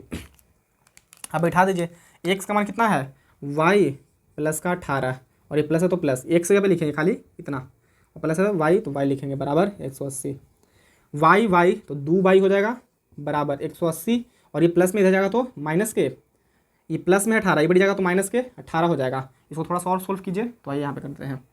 देखिए 2y है तो लिखेंगे 2y बराबर 180 में से अगर 18 डिग्री जाएगा तो कितना डिग्री बच जाएगा, 10 में से 8 गया तो 2, तो यहाँ पे लिख देंगे 2। ठीक है, और 7 में से 1 गया तो कितना बचेगा 6, तो यहाँ पे लिख देंगे 6, और फिर ये कितना है 1, तो यहाँ पे लिख देंगे 1, मतलब 62 डिग्री आ गया। तो y बराबर 162 डिग्री बटा, ये 2 गुणा में इधर आएगा तो भाग में, काटिए इसको, 8 दूनी 16 और 8 दूनी 16 और 2 एकम 2, चलिए सही है। तो आ गया हमारे पास y बराबर 81 डिग्री। मतलब ए वो संपूरक कोण आ गया 81 डिग्री, कोई दिक्कत नहीं है। अब y के मान समीकरण 1 में या 2 में रख दीजिए, कोई दिक्कत नहीं है, हम 1 में ही रखेंगे। क्यों? क्योंकि यहाँ पे खाली y के मान रख के जोड़ देंगे तो आंसर आ जाएगा x बराबर, इसलिए समीकरण 1 में y के मान रख देंगे। तो लिखेंगे कि समीकरण 1 में y का मान रखने पर, अब समीकरण 1 क्या है? समीकरण 1 यही है, x बराबर y प्लस का 18। तो लिखिए कि x बराबर y प्लस का 18 करिए। x है तो x बराबर y की जगह कितना रखेंगे? 81 डिग्री और प्लस का 18। तो 81 18 को ऐड कीजिए, कितना आएगा? 81 18 99, तो 99 डिग्री हो जाएगा। मतलब x बराबर 99 डिग्री और y बराबर 81 डिग्री। तो लास्ट में अगर लिखना चाहें आप तो लिख सकते हैं कि अतः, इतना ही करके छोड़ दीजिए, आपका आंसर हो गया, ठीक है। लेकिन आप लिखना चाहें बढ़िया से आंसर को तो लिखिए कि अतः पहला संपूरक कोण बराबर, क्या माने थे हम लोग? x, और x मान कितना आया है? x के मान आया है, चलो यहाँ पे नहीं दिख रहा होगा शायद। पहला संपूरक कोण कितना माने थे? x, और x मान कितना आया है? x माना है 99, तो 99 डिग्री हो जाएगा। तथा दूसरा संपूरक कोण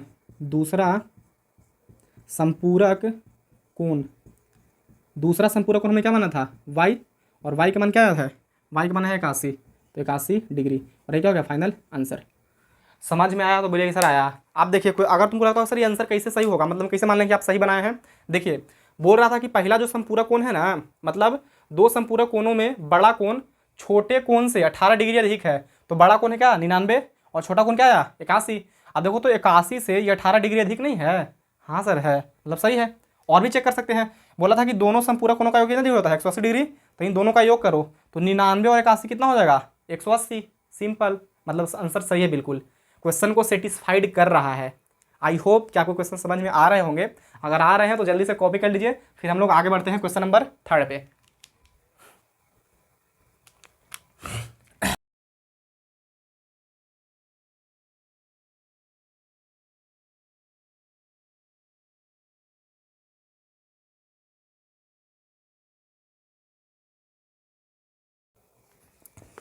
तो दोस्तों क्वेश्चन नंबर 3 भी हमने बोर्ड पे लिख लिया है, तो आइए देखते हैं क्वेश्चन नंबर 3 क्या कह रहा है। देखिए, बहुत ही अच्छे क्वेश्चन है गाइस इसमें, ठीक है। देखिए, बोल रहा है कि एक क्रिकेट टीम के कोच ने 7 बल्ले तथा 6 गेंदे 3800 रुपया में खरीदी। मतलब एक क्रिकेट के जो कोच होते हैं ना, वो 7 बल्ले और 6 गेंदे, 7 बल्ले तथा 6 गेंदे कितना रुपये में खरीदा? 3800 रुपया में, ठीक है। आगे बोल रहा है कि बाद में, मतलब फिर से बाद में उसने, मतलब कोच ने 3 बल्ले तथा 5 गेंदे 1750 रुपया में खरीदी। तो बोल रहा है कि प्रत्येक बल्ले और प्रत्येक गेंद का मूल्य ज्ञात कीजिए। मतलब प्रत्येक बल्ला और प्रत्येक गेंद का मूल्य कितना है वो हमको बता दीजिए बस, कोई दिक्कत नहीं है, बता देंगे। आप लोगों को बताया था कि वर्ड प्रॉब्लम वाला क्वेश्चन रहता है तो हमेशा x या y मानना पड़ता है, एस या टी मानना पड़ता है, u या v मानना पड़ता है कि नहीं? तो जो आपको अच्छा लगे वो मान लीजिए। जो चर के साथ में आपका ज़्यादा लगाव है उस चर को मान लीजिए आप, ठीक है। हमें ज़्यादा लगाव है x और y के साथ, तो हम x और y ही मानते हैं। आपका मन है तो r और v मान लीजिए, s और b मान लीजिए, k और t मान लीजिए, जो आपका मन करे वो मान लीजिए, ठीक है। तो हमसे जो देखिए जो पूछता है ना वही मान लेते हैं। क्या पूछ रहा है कि प्रत्येक बल्ले और प्रत्येक गेंद का मूल्य ज्ञात कीजिए। मतलब प्रत्येक बल्ला और प्रत्येक गेंद का मूल्य ज्ञात करने के लिए बोल रहा है। प्रत्येक मतलब होता है एक, तो आइए लिख देते हैं यहाँ पे हल। हल मतलब सॉल्यूशन। मान लेंगे कि माना एक बल्ला, अब एक लिख दीजिए या प्रत्येक लिख दीजिए। माना एक बल्ला का मूल्य, माना एक बल्ला का मूल्य 100 रुपया है।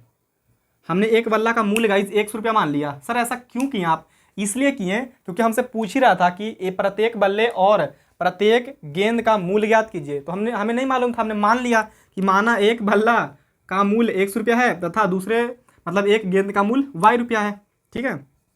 तथा एक गेंद का मूल्य बराबर y रुपया। बहुत बढ़िया। सर ये मानना जरूरी होगा क्या? हाँ, क्योंकि हमें रैखिक समीकरण युग्म बनाना है तो उसमें 2 चर होने चाहिए और 2 समीकरण भी बनना चाहिए, है कि नहीं? तो हमें 122 तो मानना ही पड़ेगा चर, बिना चर माने कैसे बना सकते हैं? कोई आदमी नहीं बनाएगा बिना चर माने, कोई भी चर उसको मानना ही पड़ेगा, और 2 चर मानने पड़ेंगे, एक से भी नहीं काम चलेगा। एक से बन जाएगा, लेकिन हमें बोला था कि रैखिक समीकरण युग बनाइए, तो रैखिक समीकरण युग बनाने के लिए हमें 2 चर मानने पड़ेंगे, है कि नहीं। चलिए आप क्या करेंगे सर, चलेंगे प्रश्नानुसार, तो यहाँ पे लिख दीजिए प्रश्नानुसार। नहीं लिखना चाहते हैं तो कोई दिक्कत नहीं है, हमने पिछले बार लिखा था, इस बार नहीं लिखते हैं, ठीक है। बोल रहा है कि एक क्रिकेट टीम के कोच ने 7 बल्ले तथा 6 गेंदे 3800 रुपये में खरीदा। मतलब 7 बल्ला और 6 गेंद 3800 रुपये में खरीदे हैं। यदि 7 बल्ला की कीमत और 6 गेंद की कीमत हमें मालूम चल जाए तो इन दोनों को जोड़ के हमें 3800 रुपये के बराबर लिख सकते हैं, क्योंकि इनको खरीदने में 3800 ही लगा था।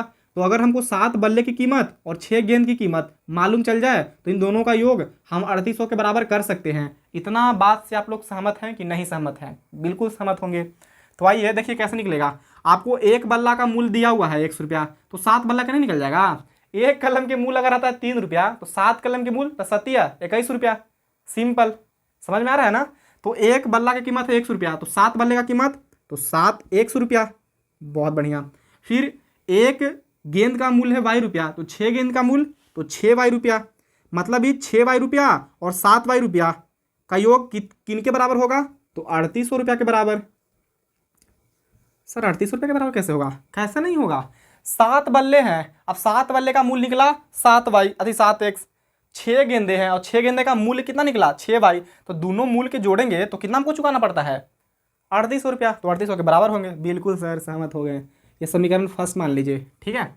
अब क्या है, अब है समीकरण सेकंड मानना, मतलब समीकरण सेकंड बनाना है। तो क्या करेंगे, उसने मतलब बाद में उसने 3 बल्ले तथा 5 गेंदे 1750 रुपये में खरीदी। तो 3 बल्ले खरीदा ना, एक बल्ला की कीमत 100 रुपया, तो 3 बल्ला की कीमत तो 3 100 रुपया प्लस 5 बल्ले की कीमत निकालना है, 5 गेंद की कीमत निकालना है। एक गेंद की कीमत है वाई रुपया, तो 5 गेंद की कीमत तो 5 वाई रुपया बराबर किसके बराबर होगा? 1750 रुपये के बराबर। ये हो गया क्या जी हमारा समीकरण नंबर 2। अब यहाँ से आप लोग प्रतिस्थापन विधि द्वारा हल ज्ञात कर लेंगे, हमें उम्मीद है। नहीं हो जाएगा, प्रतिस्थापन विधि द्वारा इतना सारा हम लोग क्वेश्चन कर दिए जी, और आप लोग से ये क्वेश्चन ज्ञात नहीं होगा। आप लोग ये बड़ा छोटा मत देखिए, आपको बस देखना है कि हम किसी एक का मान निकाल के, मतलब किसी एक चर का मान निकाल के दूसरे समीकरण में क्या करेंगे, रख देंगे, बाकी बन जाएगा। सिंपल है कि बनाना पड़ेगा इसको। चलो बना देते हैं। पता नहीं आप लोग देखो बड़ा बड़ा है, बाप रे बाप, कुछ मतलब दिक्कत ना आ जाए। कोई दिक्कत नहीं, बड़ा सिंपल है गाइस। देखिए हम समीकरण 1 से चलते हैं, तो ये समीकरण 2 से चल लो, जो मन करे उससे चल लो। चलो समीकरण 1 से 2 से चल लेते हैं, तो लिखेंगे समीकरण 2 से। समीकरण 2 से, समीकरण 2 क्या है?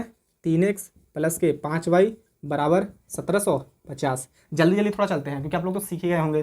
किसी एक का मान निकाल लो, हम x का निकाल लेते हैं। तो x बराबर 1750, ये प्लस में इधर जाएगा तो माइनस के 5y, और ये गुणा में 3 था, इधर जाएगा तो भाग में हो गया 3। ये समीकरण क्या मान लिए हम? 3। ठीक है, चलिए बहुत बढ़िया सर। आप क्या करेंगे, x का मान समीकरण फर्स्ट में रखेंगे। क्यों? क्योंकि हमने सेकंड से चला था, तो सेकंड से अगर चलेंगे तो सेकंड्स में ही रखेंगे। नहीं, अगर आप सेकंड में से x मान निकाले हैं ना सर, तो फर्स्ट में रखना पड़ेगा, और अगर आप फर्स्ट में निकालिएगा x का मान तो सेकंड में रखना पड़ेगा। ठीक है, ठीक है। चलिए, तो x का मान समीकरण फर्स्ट में रखने पर, तो लिखिए कि x का मान लिख दीजिएगा तो समीकरण फर्स्ट में रखने पर। समीकरण फर्स्ट क्या है? 7x, तो लिखिए 7x plus 6y is equal to 3800। ठीक है, ठीक है सर। आगे चलिए, x की जगह पे क्या रख देंगे? 750 माइनस के 5y बटे का 3, तो 7 है तो 7 लिखिए ब्रैकेट। x की जगह क्या रखना है? 750, तो लिखिए 1750, तो लिख देंगे 1750 माइनस फिर क्या है 5y, तो लिख देंगे 5y ब्रैकेट। बटा में कितना? बटा में 3 है, तो 3 लिख देंगे बराबर। बराबर नहीं सर, अभी कहाँ पहुँचे बराबर? प्लस है तो प्लस दीजिए, 6y है तो 6y लिखिए, आप दीजिए बराबर। 3800 है तो 3800, 600 लिख, 3600 नहीं 3800। अच्छा 3800। चलिए आप क्या करेंगे सर? कुछ नहीं करना है, हल कर देना, और क्या, हल करते जाइए, आंसर मिल जाएगा। देखिए ये 7 से तो 3 कटेगा नहीं, मतलब 3 से 7 तो कटेगा नहीं, तो गुना कर दीजिए इसमें। अब आप लोग लगता है कि गुणा कर लीजिएगा, इतना बड़ा बड़ा गुना तुम करने जाएँ, चलो कर देते हैं, नहीं तो आप लोग बुरा मान जाइएगा। चलिए 7 0 से गुना करेंगे तो 0, 7 5 35 के 5 हासिल 3, 7 7 49, 49 3 कितना होता है? 52, 52 के 2 हासिल 5, 7 1 7 7 5 12, 1250 आ गया। एक बार और कर लेते हैं, 7 में 0 से गुना किया तो 0, बहुत बढ़िया। 7 5 35 के 5 हासिल 3, 7 7 49, 49 और 3 कितना होता है? 49 50 51 52, सही है। 52 के 2 हासिल 5, 7 एकम 7, 7 और 5 कितना होता है 12, बहुत बढ़िया। माइनस 7 बचे 35, वाई के वाई। फिर क्या करेंगे, अच्छा बटा में है तो बटा में लिखो, कितना है ये 3, तो 3 लिखेंगे, प्लस कितना है 6y बराबर 3800, बहुत बढ़िया। अब देखिए कुछ नहीं है तो बटा में क्या है, एक है, यहाँ पे एलसीएम ले लो। आई होप कि आपको दिख रहा होगा ये चीज़ें, नहीं दिख रहा तो आइए यहाँ पे बना देते हैं। ऐसा तो दिख रहा होगा इसको, चलो यहाँ पे बना देते हैं थोड़ा सा। एक और 3 है तो 3 लिखिए, एलसीएम क्या आएगा 3 और 1 का एलसीएम 3 ही आएगा। अब 3 यहाँ पे भी 3 है तो ये पूरा सेम टू सेम आ जाएंगे, 3 एकम 3, एक बार में, एक में इन दोनों से गुणा करेंगे तो यही सेम चीज़ है। तो 12,250 माइनस 35y, फिर क्या है प्लस, अरे प्लस नहीं, इसी में पूरा आएगा। एक बार के बार में 3 आएगा, 3 बार में, और 3 से गुना कर दो 6 में तो क्या हो जाएगा 6 3 18, तो प्लस है तो प्लस 18y बराबर इधर कितना है 3800। ठीक है, ठीक है सर। आप कुछ नहीं है तो यहाँ बटा में क्या है 1 है, आप क्रॉस मल्टीप्लाई कर दो, तो 1 में इन सभी से गुना करेंगे तो सेम टू सेम आएगा, और 3 से इसमें गुना करेंगे तो चेंज होगा। तो करिए यहाँ पे 12,250 माइनस, अब देखो यहाँ पे माइनस 35 और यहाँ पे प्लस के 18, तो घटाओ 5 से घटेगा तो क्या बचेगा 8 घटाओ पहले 35 में से, तो कितना बच जाएगा 27। अब 27 में से 10 घटा दो तो 17 बच जाएगा। ठीक है, मतलब 17 आ गया। चलो तो यहाँ पे लिख देते हैं 17y बराबर, अब क्या है माइनस था, माइनस वाला चिन्ह बड़ा है इसलिए माइनस का चिन्ह लगा यहाँ पे। ठीक है, अब 3 से इसमें गुणा कर दो तो 0 के 0 दो गो, यहाँ पे आपको दिख नहीं रहा होगा गाइस, चलो इसको थोड़ा सा छोटा करते हैं। तो लिखिए 12,250 माइनस 17y बराबर, अब क्या है ये 3800 में 3 से गुणा करो तो 2 को 0 है तो 2 को 0 बैठा दीजिए, बहुत बढ़िया। अब 8 तिहाई 24 के 4 हासिल 2, अब 3 तिहाई 9, 9 2 11, बहुत सुंदर। थोड़ा सा और हल कीजिए तो माइनस के 17y इज इक्वल टू 11,400, ये प्लस में है तो यह जाएगा तो माइनस से कितना, यह है 12,250। दिख नहीं रहा होगा आप लोग को, लेकिन कोई दिक्कत नहीं, बोल तो रहे हैं। घटाइए माइनस के 17y बराबर 11,400 में से 12,250 तो घटेगा नहीं, तो 12,250 में से 11,400 घटा देंगे तो घटाइए, 0 में से जुड़ जाएगा तो 0, बहुत बढ़िया। 5 में से जुड़ जाएगा तो 5, 2 में से 4 तो घटेगा नहीं, तो 12 में से 4 घटा दो तो कितना बचेगा 8, और 1 में से 12 ही हो गया था ना, तो ये तो कुछ बचा नहीं, बस इतना ही बचेगा। तो y बराबर, अच्छा ये माइनस वाला चिन्ह है, देखो माइनस में 12,250 था और ये प्लस में 11,400 है, तो ये संख्या छोटा है इसलिए इसका चिन्ह नहीं आएगा, तो माइनस वाला चिन्ह आएगा यहाँ पे, तो माइनस माइनस खत्म। तो y बराबर क्या हो जाएगा 850 बटे का 17, 17 पचे 85, 1 0 तक 0, तो y बराबर कितना आ गया 50, y बराबर 50 आ गया। अब आप लोग x बराबर निकाल सकते हैं, कैसे सर, y का मान समीकरण 3 में रख दीजिए, तो किसका मान आ जाएगा x का मान आ जाएगा।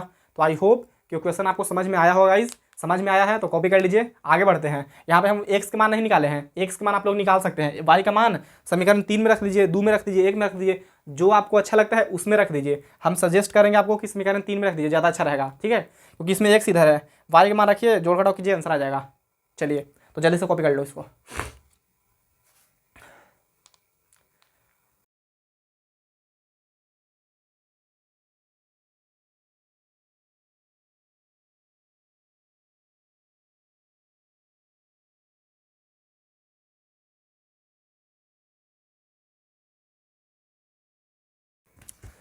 तो दोस्तों क्वेश्चन नंबर 3 का क्वेश्चन नंबर 4 हमने लिख लिया है। जैसा कि जो पिछले वाले हम लोग क्वेश्चन देखे थे उसमें यहाँ पे 2 ही लिखा रह गया था, 3 नहीं किए थे, ठीक है, तो देख लीजिएगा, कोई दिक्कत नहीं है। चलिए आइए पढ़ते हैं क्वेश्चन क्या बोल रहा है। बोल रहा है कि एक नगर में टैक्सी के भाड़े में एक नियत भाड़े, देखो भाड़े 2 बार लिखा गया है, एक बार हटा देते हैं, ठीक है, कोई दिक्कत नहीं है। बोल रहा है कि एक नगर में टैक्सी के भाड़े में एक नियत भाड़े के अतिरिक्त चली गई दूरी पर भाड़ा सम्मिलित किया जाता है। मतलब एक नगर है, नगर मतलब शहर यानी सिटी है, जिसमें एक नियत भाड़ा है। नियत मतलब होता है फिक्स, मतलब आपको फिक्स कर दिया गया है कि आप कितना भी दूरी जाइए आपको 50 रुपया तो फिक्स लगेगा, बाद में आप जितना किलोमीटर दूरी चलते हैं उसके लिए अलग आपको चार्ज लगेगा, ठीक है। नहीं समझ में आया, चलिए देखिए समझते हैं बढ़िया से। बोला है कि एक शहर है यानी सिटी है, उसमें एक नियत भाड़ा है और फिर प्रति किलोमीटर पर भाड़ा लगता है। मतलब बोला कि नियत भाड़े के अतिरिक्त चली गई दूरी पर भाड़ा सम्मिलित किया जाता है। मतलब आप जितना दूरी चलिएगा ना फिर उस पर भाड़ा लिया जाएगा। एक तो फिक्स भाड़ा है कि आपको मान लो कि 50 रुपये लगेगा, आपने जैसे ही ऑटो को रुकवाया आपको बोलेगा 50 रुपये आपको लगेगा। बाकी आप 1 किलोमीटर जाइएगा तो मान लो प्रति किलोमीटर का भाड़ा 10 रुपया है, तो 1 किलोमीटर हो दीजिएगा तो 50 और 10 60, 2 किलोमीटर जाइएगा तो 10 10 20 और 20 और 50 रुपया नियत भाड़ा तो 70। ठीक है, ये होता है। तो आगे क्या बोल रहा है कि चली गई दूरी पर भाड़ा सम्मिलित किया जाता है। बोला कि 10 किलोमीटर दूरी के लिए भाड़ा 105 रुपया है तथा 15 किलोमीटर के लिए भाड़ा 155 रुपया है। नियत भाड़ा तथा 2 बार लिखा गया है तथा प्रति किलोमीटर भाड़ा क्या है ये ज्ञात करना है। मतलब नियत भाड़ा क्या है और प्रति किलोमीटर का भाड़ा क्या है। प्रति किलोमीटर 1 किलोमीटर का भाड़ा क्या है। एक व्यक्ति को 25 किलोमीटर यात्रा करने के लिए कितना भाड़ा देना होगा। हमसे बोला है कि नियत भाड़ा और प्रति किलोमीटर का भाड़ा ज्ञात कर दीजिए। मतलब नियत भाड़ा मतलब फिक्स भाड़ा, जो फिक्स भाड़ा है वो, और साथ ही साथ 1 किलोमीटर, प्रति मतलब क्या होता है 1, मतलब 1 किलोमीटर का कितना किराया है, कितना भाड़ा है वो ज्ञात कर दीजिए। बाकी तो ये बाद में देखेंगे कि एक व्यक्ति है जो 25 किलोमीटर यात्रा करता है तो उसको कितने रुपये चुकाने पड़ेंगे, है कि नहीं, मतलब कितना रुपया उसको भाड़ा देना होगा, ये तो बाद की बात है। तो हमें सबसे पहले क्या ज्ञात करना है, नियत भाड़ा और प्रति किलोमीटर का भाड़ा। तो जो हमको ज्ञात करना होता है वही मान लेते हैं। तो आइए लिखेंगे यहाँ पे हल। हल मतलब सॉल्यूशन। क्या लिखेंगे, मान लेंगे कि माना। सर क्या मानेंगे इसमें, वही जो ज्ञात करना है नियत भाड़ा और प्रति किलोमीटर का भाड़ा। तो मान लेंगे कि माना, छोटा छोटा लिखते हैं गाइस, नियत भाड़ा, माना नियत भाड़ा बराबर 100 रुपया। मान लीजिए जो नियत भाड़ा है ना शहर में वो 100 रुपया लगता है नियत भाड़ा, तथा 1 किलोमीटर का किराया, 1 किलोमीटर का भाड़ा, ये प्रति किलोमीटर ही लिख लीजिए, तथा प्रति किलोमीटर का भाड़ा बराबर y रुपया। ठीक है, हमने मान लिया कि नियत भाड़ा 100 रुपया है और प्रति किलोमीटर का जो किराया है ना वो कितना लगेगा, y रुपया लगेगा। चलिए बहुत बढ़िया। के बाद आप चलते हैं प्रश्नानुसार। क्या बोल रहा है कि एक नगर में टैक्सी के भाड़े में एक नियत भाड़े के अतिरिक्त, मतलब नियत भाड़े के अलावे चली गई दूरी पर भाड़ा सम्मिलित किया जाता है। अच्छा की बात है। 10 किलोमीटर दूरी के लिए भाड़ा 105 रुपया है। मतलब कोई व्यक्ति 10 किलोमीटर दूरी चढ़ा है तो उसको भाड़ा कितना देना पड़ा है, 105 रुपया है। तो सोचो कि उसमें एक नियत भाड़ा होगा और फिर वो 10 किलोमीटर चला है तो वो दोनों भाड़ा जोड़ के ना लगा होगा 105 रुपया, है कि नहीं, सही बात है। मतलब कोई व्यक्ति 10 किलोमीटर दूरी चला है और उसको कितना रुपये चुकाने पड़े, 105 रुपया। तो 10 किलोमीटर चला है तो उसमें नियत भाड़ा भी होगा, नियत भाड़ा और फिर प्रति किलोमीटर का भाड़ा, दोनों के योग कितना होगा, 105 रुपया। समझ में आ रहा होगा। तो देखो नियत भाड़ा हमने कितना माना है, 100 रुपया, तो मतलब 1 से नियत भाड़ा तो लगना ही लगना है, प्लस प्रति किलोमीटर का किराया कितना है, y रुपया। प्रति किलोमीटर का मतलब 1 किलोमीटर, तो 1 किलोमीटर का भाड़ा कितना है, y रुपया। तो 10 किलोमीटर का भाड़ा कितना होगा, तो 10 y रुपया। सिंपल, तो यहाँ पे लिख देंगे 10 y रुपया बराबर कितना लगा है, 105। तो लिख देंगे यहाँ पे 105। ये बन गया समीकरण फर्स्ट।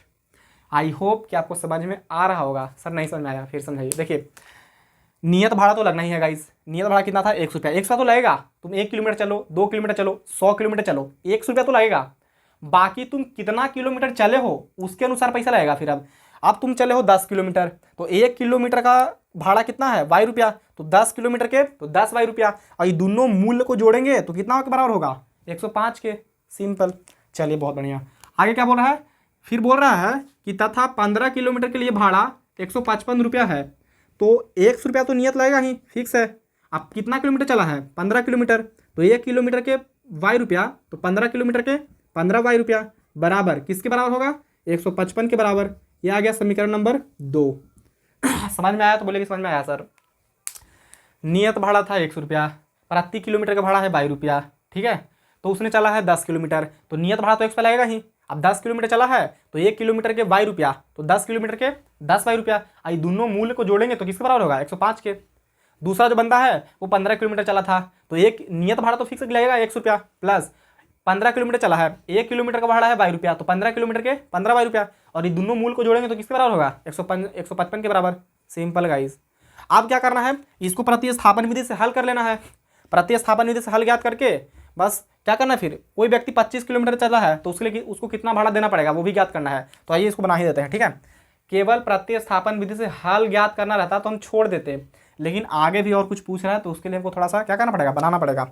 चलिए तो जल्दी बना देते हैं। प्रतिस्थापन विधि में क्या होता है, किसी एक का मान निकाल के दूसरे में रख दो, तो x बराबर 105 प्लस का है तो जाएगा तो माइनस का 10y हो जाएगा, और ये समीकरण नंबर 3 बन जाएगा, ठीक है। अब लिखेंगे कि समीकरण 3 से x का मान समीकरण 2 में रखने पर, मतलब समीकरण 2 में x का मान रखने पर, समीकरण 2 क्या है, यही x प्लस का 15y बराबर का 55। x की जगह कितना रखेंगे, x क्या रखेंगे 105 माइनस का 10y बराबर का हाँ सही है। देखो x की जगह पे एक है जी, यहाँ से यहाँ तक पूरा। अब क्या है, प्लस है तो प्लस लिखेंगे, 15y है तो 15y लिखेंगे, बराबर 155। सही है। अब थोड़ा सा इसको और हल कीजिए, ठीक है, जगह का कमी है थोड़ा सा इसलिए तो छोटा छोटा लिख रहे हैं। देखिए 105 को रहने दीजिए, माइनस के 10y प्लस के 15y, तो घट के कितना आएगा 5y। 15y में से 10y घटेगा तो 5y, बराबर है तो बराबर दीजिए, 155 है तो 155 लिख दिए, ठीक है। सर इसको छोड़ दिए, देखिए प्लस में है 105 तो ई पटी आएगा तो माइनस में आ जाएगा, तो माइनस में 105 हटाइए तो 5y बराबर 155 में से 105 जाएगा तो कितना बचेगा 50, काटिए 10 बचे 50, मतलब y बराबर कितना आ गया 10। बहुत बढ़िया। अब क्या करेंगे, y का मान समीकरण 3 में रख देंगे या 2 में या 1 में, हम रख देंगे 3 में। आप लोग जानते ही हैं कि 3 में क्यों रखते हैं, आसान है कि नहीं जी, आसान हो जाता है थोड़ा। तो लिखेंगे कि y का मान समीकरण किस में रखने पे 3 में, y का मान चलो लिख देते हैं पूरा, y का मान समीकरण 3 में क्या करने पर, रखने पर। समीकरण 3 क्या है, यही, तो लिखिए x बराबर क्या है 105 माइनस फिर क्या है 10y। बहुत सुंदर। क्या करेंगे अब सर, बस y का मान रख दीजिए 105 माइनस 10 गुणा y का मान कितना आया है 10, तो x बराबर 105। देखिए 105 में से 10 नहीं हो 100, तो 105 में से 100 जाएगा तो कितना बचेगा, 105 में से 100 जाएगा तो 5 बचेगा, तो x बराबर आ गया कितना 5, और y बराबर कितना आ गया है 10। कोई दिक्कत नहीं, हमें बोला था कि हल ज्ञात कीजिए, तो हमें बोला था कि नियत भाड़ा तथा प्रति किलोमीटर का भाड़ा ज्ञात कीजिए, तो ज्ञात कर लिए। तो लिख दीजिए लास्ट में कि अतः नियत भाड़ा बराबर हो गया। बाकी लिखना चाहे तो लिखना चाहते हैं तो लिखिए, नहीं तो कोई दिक्कत नहीं है।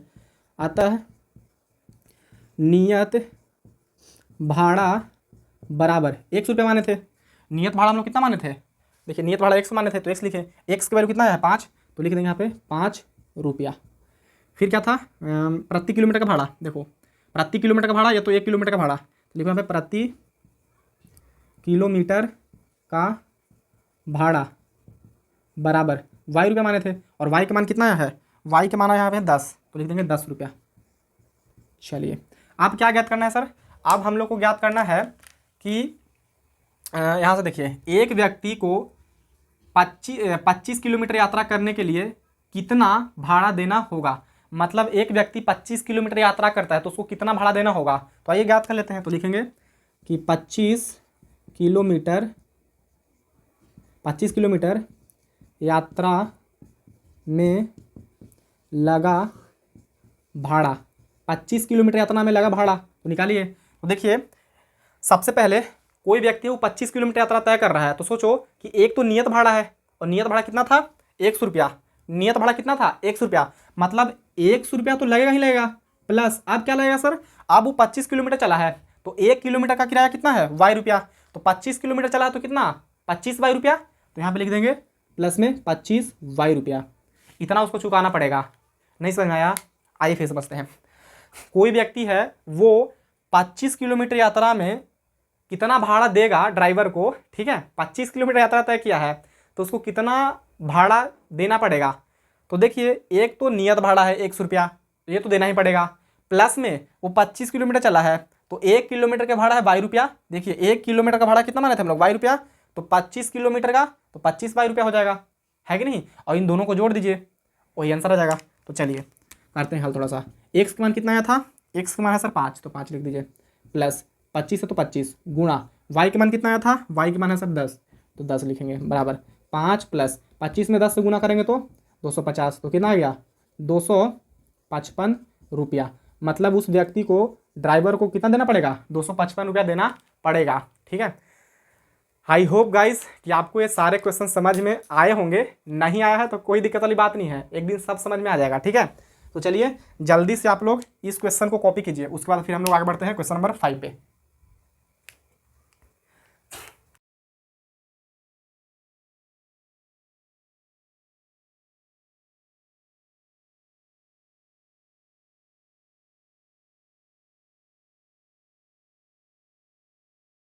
तो दोस्तों क्वेश्चन नंबर 3 का 5वां भाग हमने बोर्ड पे लिख लिया है। तो आइए देखते हैं क्वेश्चन नंबर 5 क्या कहता है, मतलब तीसरा के 5वां भाग क्या कहता है।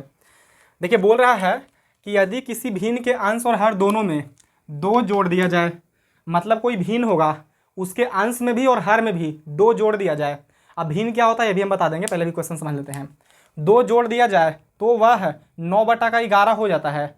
मतलब पहले कोई भिन्न होगा और उसके भिन्न के, उस भिन्न के अंश और हर दोनों में 2 जोड़ देंगे तो भिन्न कितना हो जाएगा, 9/11 हो जाएगा। ठीक है, आगे क्या बोल रहा है, यदि अंश और हर दोनों में 3 जोड़ दिया जाए, कितना जोड़ दिया जाए, 3 जोड़ दिया जाए तो वह कितना हो जाता है, 5/6 हो जाती है। तो वह भिन्न ज्ञात कीजिए। तो हमें वह भिन्न ज्ञात करना है जिसमें हम 2 जोड़ रहे थे अंश और हर में, तो 9/11 मिल रहा था, और जिसके अंश और हर में 3 जोड़ रहे थे तो कितना मिल रहा था, 5/6। तो हमें वह वाला भिन्न बता दीजिए कि वह भिन्न क्या है। तो कोई दिक्कत नहीं है, बता देंगे।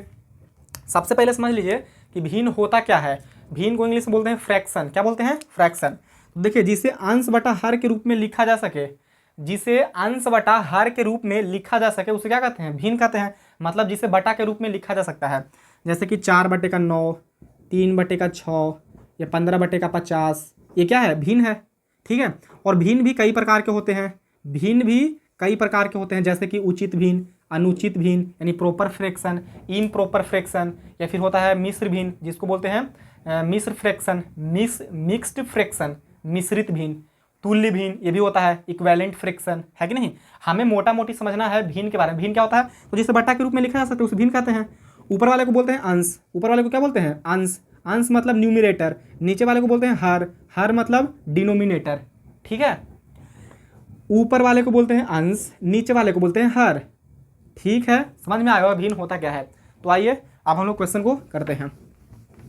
हम लोग को बोला है कि भिन्न ज्ञात कीजिए, और हमको मालूम है कि जो ज्ञात करने के लिए रहता है वही हम मान लेते हैं। क्या ज्ञात करना है, कि वह भिन्न ज्ञात कीजिए। तो हम लोग सबसे पहले लिखेंगे हल। हल, हल में क्या लिखेगा, तो मान लेंगे कि माना भिन्न बराबर क्या, x/y। सर x/y क्यों, ऐसे क्या लिख दिया, तो भिन्न ही ना होता है बटे के रूप में। तो ये हो x मानिए, y मानिए, अंश को x मान लिया, हर को y मान लिया। नहीं सर हम x y नहीं मान लेंगे, हम मान लेंगे p और q मान लेंगे। तो तुम ऊपर वाले को p लिख लो, नीचे वाले को q लिख लो, कोई दिक्कत नहीं है। अब बहुत सारे बच्चे होंगे जो ऐसे बनाते होंगे कि पहले वो मानते होंगे कि माना अंश बराबर x तथा हर बराबर y, और फिर लिखते होंगे कि भिन्न बराबर तो x/y। कोई दिक्कत नहीं है, आप वैसे मान लीजिए, मतलब पहले अंश को मान लीजिए, फिर हर को मान लीजिए, और फिर भिन्न लिखिए। तो लिखिएगा तो यही ना लास्ट में, हमने ऐसे लिख लिया, डायरेक्ट मान लिया कि माना भिन्न बराबर x/y। चलिए अब बोल रहा था, अब चलेंगे प्रश्नानुसार। क्या बोल रहा है कि यदि किसी भिन्न के अंश और हर दोनों में 2 जोड़ दिया जाए, तो यही भिन्न था, यही माना हमने भिन्न।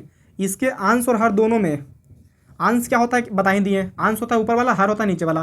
तो अंश में भी 2 जोड़ दो और हर में भी 2 जोड़ दो, तब वह भिन्न कितना हो जाता है, तो जोड़ दिया जाए तो वह 9/11 हो जाती है। तो 9/11 हो जाता है ये भिन्न। ठीक है, बोला था कि कोई एक भिन्न है, उसके अंश और हर दोनों में आप 2 जोड़िएगा तो 9/11 हो जाएगा। वह भिन्न हमने मान लिया था x/y, x/y में हमने 2 जोड़ा ऊपर भी और 2 नीचे भी, तो क्या हो गया, 9/11 हो गया। इसको थोड़ा सा हल कर लीजिए। हल क्यों सर, क्योंकि हमको समीकरण बनाना है। करिए, यहाँ से हम गुणा करेंगे तो 11x प्लस 11 दूनी 22 बराबर, यहाँ से हम गुणा कर लो, कितना हो जाएगा 9y। यहाँ पे कितना है 2, तो प्लस के लिखो, प्लस तो प्लस 9 दूनी 18, तो 18 लिख देंगे। तो 11x और ये माइनस में 9y, क्योंकि इधर प्लस में 9y है, इधर आएगा तो माइनस के 9y बराबर 18, ये प्लस में 22 है, इधर जाएगा तो माइनस के 22 हो जाएगा।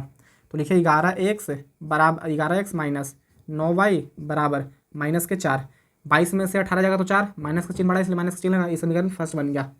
बहुत बढ़िया। अब दूसरा प्रश्नानुसार, पुनः प्रश्नानुसार, ये दूसरा प्रश्नानुसार आप लिख सकते हैं हिंदी में कि पुनः प्रश्नानुसार। यदि अंश और हर दोनों में 3 जोड़ दिया जाए, अब अंश और हर दोनों में 3 जोड़ दो, अंश कितना था x और हर कितना था y। अब इसमें क्या जोड़ना है 3, नीचे भी 3। अब तब क्या हो जाता है, तो वह भिन्न कितना हो जाता है 5/6 हो जाती है। तो लिखेंगे कि 5/6। अब क्या करेंगे सर, क्रॉस मल्टीप्लाई कर दीजिए, करिए। 9 में 1 से गुना होगा तो 9x, प्लस है तो प्लस, 9 में 3 से गुना होगा तो 9 27 बराबर, यहाँ से यहाँ गुना कर लो, 9 27 सही है। 5 में 22 है तो 5y, प्लस है तो प्लस, 5 3 15, तो यहाँ पे लिख देंगे 15। अब थोड़ा सा और आगे बढ़िए, चलिए 9x है तो क्या लिखेंगे 9x, फिर क्या है प्लस के, प्लस नहीं इधर प्लस में 5y है, इधर आएगा तो माइनस के 5y, माइनस के 5y, बहुत बढ़िया, बराबर ये क्या है 15, तो 15 लिख दीजिए। अब देखिए ये प्लस में 27 है, उधर जाएगा तो क्या होगा माइनस, अच्छा यहाँ पे देखो इसे हम गलत लिख दिए हैं, 5/6 है और हमने क्या लिख दिया 5/9, और क्वेश्चन क्या हो जाता है गलत हो जाता है, आंसर ही नहीं आता, ठीक है। चलिए कोई दिक्कत नहीं है, मैं मिस्टेक हो गया था। 6 में 1 से गुना करेंगे तो 6x हो जाएगा, 6 तिया 18, तो यहाँ पे 18 हो जाएगा बस, और कोई ज़्यादा करेक्शन नहीं करना, इसमें 6 हो जाएगा। और ये 5y था उधर प्लस में जाएगा तो माइनस 5y बराबर, 15 था तो 15 लिखें, ये प्लस में 18 है ऊपरी जाएगा तो माइनस के 18 हो जाएगा। हल कर दीजिए इसको थोड़ा सा, 6x माइनस के 5y बराबर माइनस का 3, 18 में से 3 जाएगा, 18 में से 15 जाएगा तो माइनस के 3 बचेगा, ये समीकरण 2 हो गया, ठीक है। अब क्या करेंगे सर, प्रतिस्थापन विधि से हल ज्ञात करेंगे, x और y के मान, x और y के मान आ जाएगा तो भिन्न भिन्न को ज्ञात हो जाएगा। करिए कोई एक समीकरण ले लीजिए, चलिए यहीं से ले लेते हैं, तो इसको हल कीजिएगा थोड़ा सा। x बराबर देखो माइनस का 3 है और ये माइनस के 5y है, इधर जाएगा तो प्लस के 5y हो जाएगा, है कि नहीं, बटा ये गुणा में 6 था तो इधर जाएगा तो भाग में 6 हो जाएगा, और ये समीकरण 3 बन गया बस। अब समीकरण 3 से x का मान समीकरण 1 में रखेंगे, ना कि 2 में, क्योंकि हमने 2 से ही चला है, 2 से ही हमने x का मान निकाला है, तो 2 में नहीं रखेंगे, किस में रखेंगे फर्स्ट में, तो रखिए फर्स्ट में। तो लिखेंगे कि समीकरण फर्स्ट में x का मान रखने पर, x का मान रखने पर आप लोग लिख लीजिएगा, ठीक है। पूरा समीकरण फर्स्ट क्या है यही 11, तो लिखिए 11। अब x के जगह पे हम डायरेक्ट लिख देते हैं इसको, इस पूरे समीकरण को हम यहाँ पे नहीं लिखते हैं, हम डायरेक्ट बैठा देते हैं। x की जगह पे क्या बैठाएंगे माइनस के 3 प्लस के 5y, ये 3 है, माइनस के 3 बटा कितना है 6, तो 6 लिख देंगे ब्रैकेट, फिर क्या है आगे इसके माइनस, तो लिखेंगे माइनस 9y, फिर क्या है बराबर, तो बराबर 2, माइनस का 4 है तो माइनस का 4, बहुत बढ़िया। अब थोड़ा सा और हल कीजिए इसको, देखिए 11 तिहाई 33, मतलब माइनस का 33 हो जाएगा, प्लस है तो प्लस लिखिए, 11 पचे 55, 55 और y है तो y हो जाएगा, बटा में क्या है 6, तो बटा में 6 लिख दो, माइनस है तो माइनस 9y बराबर माइनस के 4, बटा में कुछ नहीं तो क्या है 1 है, अब 1 है तो एलसीएम ले सकते हैं, 6 और 1 एलसीएम कितना होगा 6 ही। चलिए आगे बढ़िए, तो लिखेंगे 6 और 1 एलसीएम 6, सही है सर। अब देखो 6 का पढ़ो के बार में 6 आएगा एक बार में, अच्छा एक बार में और एक में इन दोनों पद से गुना करेंगे तो वही सेम चीज़ आएगा, तो माइनस का 33 प्लस क्या है 55y, फिर माइनस है तो माइनस लिखो, एक का पढ़ो के बार में 6 आएगा तो 6 बार में, तो 9 6 के 54y हो जाएगा बराबर, माइनस का 4 है तो माइनस के 4 लिख देंगे, बहुत बढ़िया। अब क्या करेंगे सर, क्रॉस मल्टीप्लाई कर दीजिए, कुछ नहीं तो क्या है नीचे 1 है, 1 से इन सभी पदों में गुना करेंगे तो वही सेम पद आएगा, क्योंकि 1 से हम लोग किसी भी संख्या में गुना करते हैं तो वही संख्याएं आती है कि नहीं।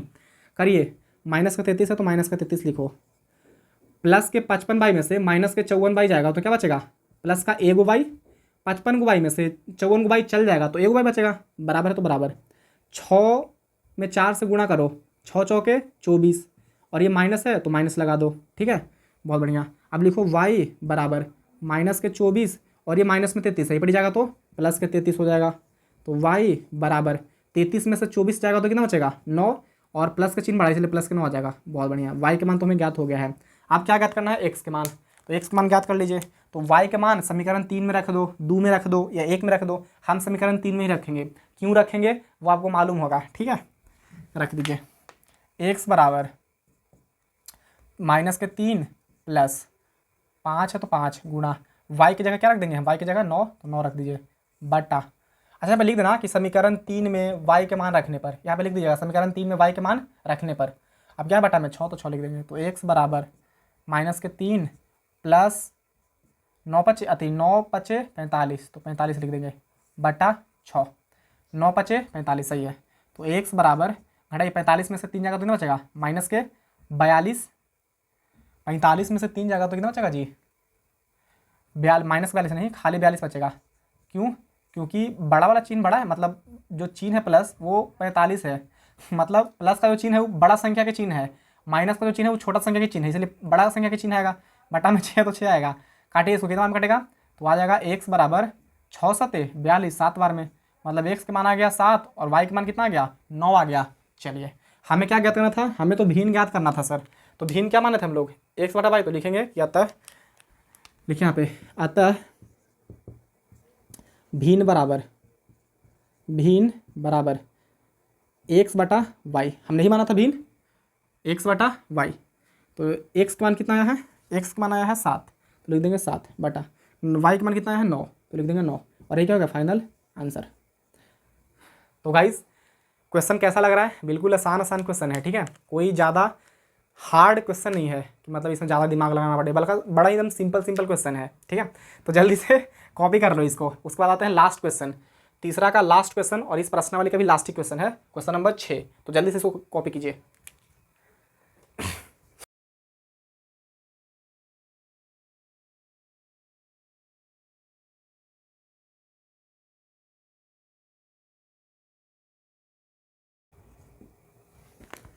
तो दोस्तों क्वेश्चन नंबर 6 हमने बोर्ड पे लिख लिया है, और यह क्वेश्चन इस प्रश्नावली का लास्ट क्वेश्चन है। और ये देखते हैं, बहुत ही बढ़िया, बहुत ही मस्त क्वेश्चन है, ठीक है।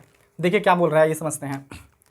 बोल रहा है कि 5 वर्ष बाद जैकब की आयु उसके पुत्र की आयु से 3 गुनी हो जाएगी। 5 वर्ष बाद जो जैकब की आयु है ना, 5 वर्ष बाद जैकब की आयु उसके पुत्र की आयु की 3 गुनी हो जाएगी। 5 वर्ष बाद मतलब अभी से, यानी वर्तमान समय से 5 वर्ष बाद जैकब की आयु उसके पुत्र की आयु से कितनी गुनी हो जाएगी? 3 गुनी हो जाएगी। बहुत बढ़िया। आगे क्या बोल रहा है कि 5 वर्ष पूर्व, मतलब अभी से यानी वर्तमान समय से 5 वर्ष पूर्व, मतलब 5 वर्ष पहले, 5 वर्ष पूर्व जैकब की आयु उसके पुत्र की आयु की 7 गुनी थी। मतलब अभी से यानी वर्तमान समय से 5 वर्ष पहले जो जैकब की जो आयु थी ना, वो अपने पुत्र के आयु के 7 गुनी थी। तो बोल रहा है कि उनकी वर्तमान आयु क्या है, मतलब दोनों का वर्तमान आयु पूछा है, ठीक है, जैकब और उसके पुत्र का वर्तमान आयु। और हम आप लोग को बताए थे कि अगर कोई समस्या वाला क्वेश्चन रहता है, मतलब वर्ड प्रॉब्लम क्वेश्चन रहता है, तो उसमें 2 व्यक्ति या 2 वस्तु या 2 चीज़ों के बारे में जिक्र होगा। तो एक को हम x मानेंगे और दूसरे को y, ठीक है, या आप एक को p मान लीजिए, दूसरे को q, मतलब कोई भी चर आप मान सकते हैं। दूसरा बात हम बताए थे आप लोगों को कि अगर ऐसे नहीं समझ में आता है तो आप क्या कीजिएगा, आपसे क्या पूछा है, उनकी वर्तमान आयु क्या है। उनकी मतलब किनकी? जैकब की और उसके पुत्र की वर्तमान आयु पूछा है। तो जो हमसे पूछता है वही क्या कर लेते हैं हम लोग, मान लेते हैं। तो आइए मान लेते हैं हम भी। लिखेंगे सबसे पहले हल, हल मतलब सॉल्यूशन। क्या लिखेगा सर? वही माना, माना किनकी आयु? जैकब, माना जैकब, माना जैकब की वर्तमान आयु, मान लिया कि माना जैकब की वर्तमान आयु 1 वर्ष है। कितने वर्ष? 1 वर्ष। तथा जैकब का और कौन था? पुत्र। तो लिखेंगे तथा पुत्र की वर्तमान आयु बराबर क्या मान लेंगे? y वर्ष, ठीक है। हमने जैकब की वर्तमान आयु को मान लिया है 1 वर्ष और उसके पुत्र के वर्तमान आयु को y वर्ष मान लिया है, ठीक है सर। अब चलेंगे हम लोग प्रश्नानुसार। प्रश्न में क्या कहा था कि 5 वर्ष बाद, और फिर क्या बोला था? 5 वर्ष पूर्व, मतलब 5 वर्ष बाद की बात चल रहा है और 5 वर्ष पूर्व की बात चल रहा है। तो पहले हम लोग, अभी तो ये वर्तमान आयु है x वर्ष और y वर्ष, अब हम लोग 5 वर्ष बाद की आयु निकालेंगे दोनों की। तो लिखेंगे कि 5 वर्ष बाद, लिख दीजिए यहाँ पे कि 5 वर्ष बाद।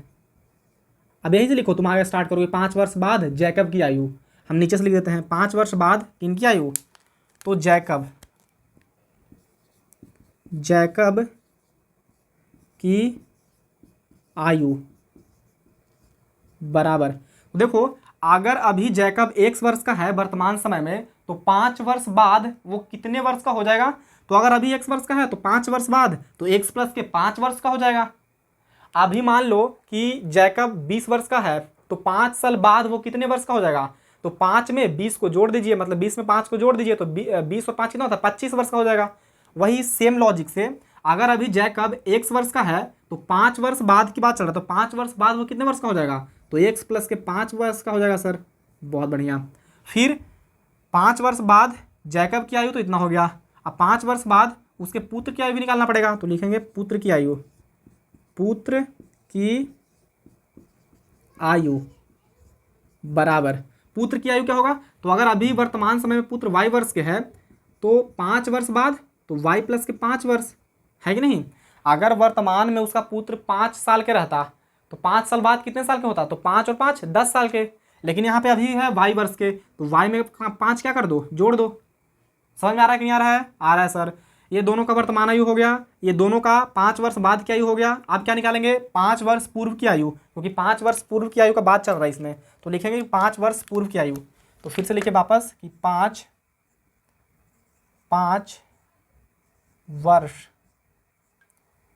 वर्ष पूर्व किनकी आयु?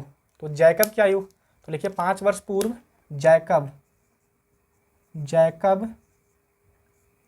की आयु, 5 वर्ष पूर्व जैकब की आयु बराबर। अभी जैकब कितने वर्ष का है? x वर्ष का है, तो 5 वर्ष पहले कितने वर्ष का होगा? तो x में से 5 घटा दीजिए सर। समझ में आ रहा है कि नहीं आ रहा है? समझ में? देखो मान लो कि अभी मैं 10 वर्ष का हूँ, ठीक है, ऐसे हूँ नहीं, मान लो कि मैं अभी 10 वर्ष का हूँ, तो 5 वर्ष पहले मैं कितने वर्ष का हूँगा? 5 वर्ष पहले मैं कितने वर्ष का था? तो सोचो, तो 10 में से 5 घटा दो तो 5 वर्ष का होऊंगा, है कि नहीं जी? अगर अभी जैकब x वर्ष की है, तो 5 वर्ष पहले कितने वर्ष का होगा? तो सर x में से 5 घटा दीजिए, तो x में से 5 घटा दिए हैं, इतने वर्ष का। बहुत बढ़िया।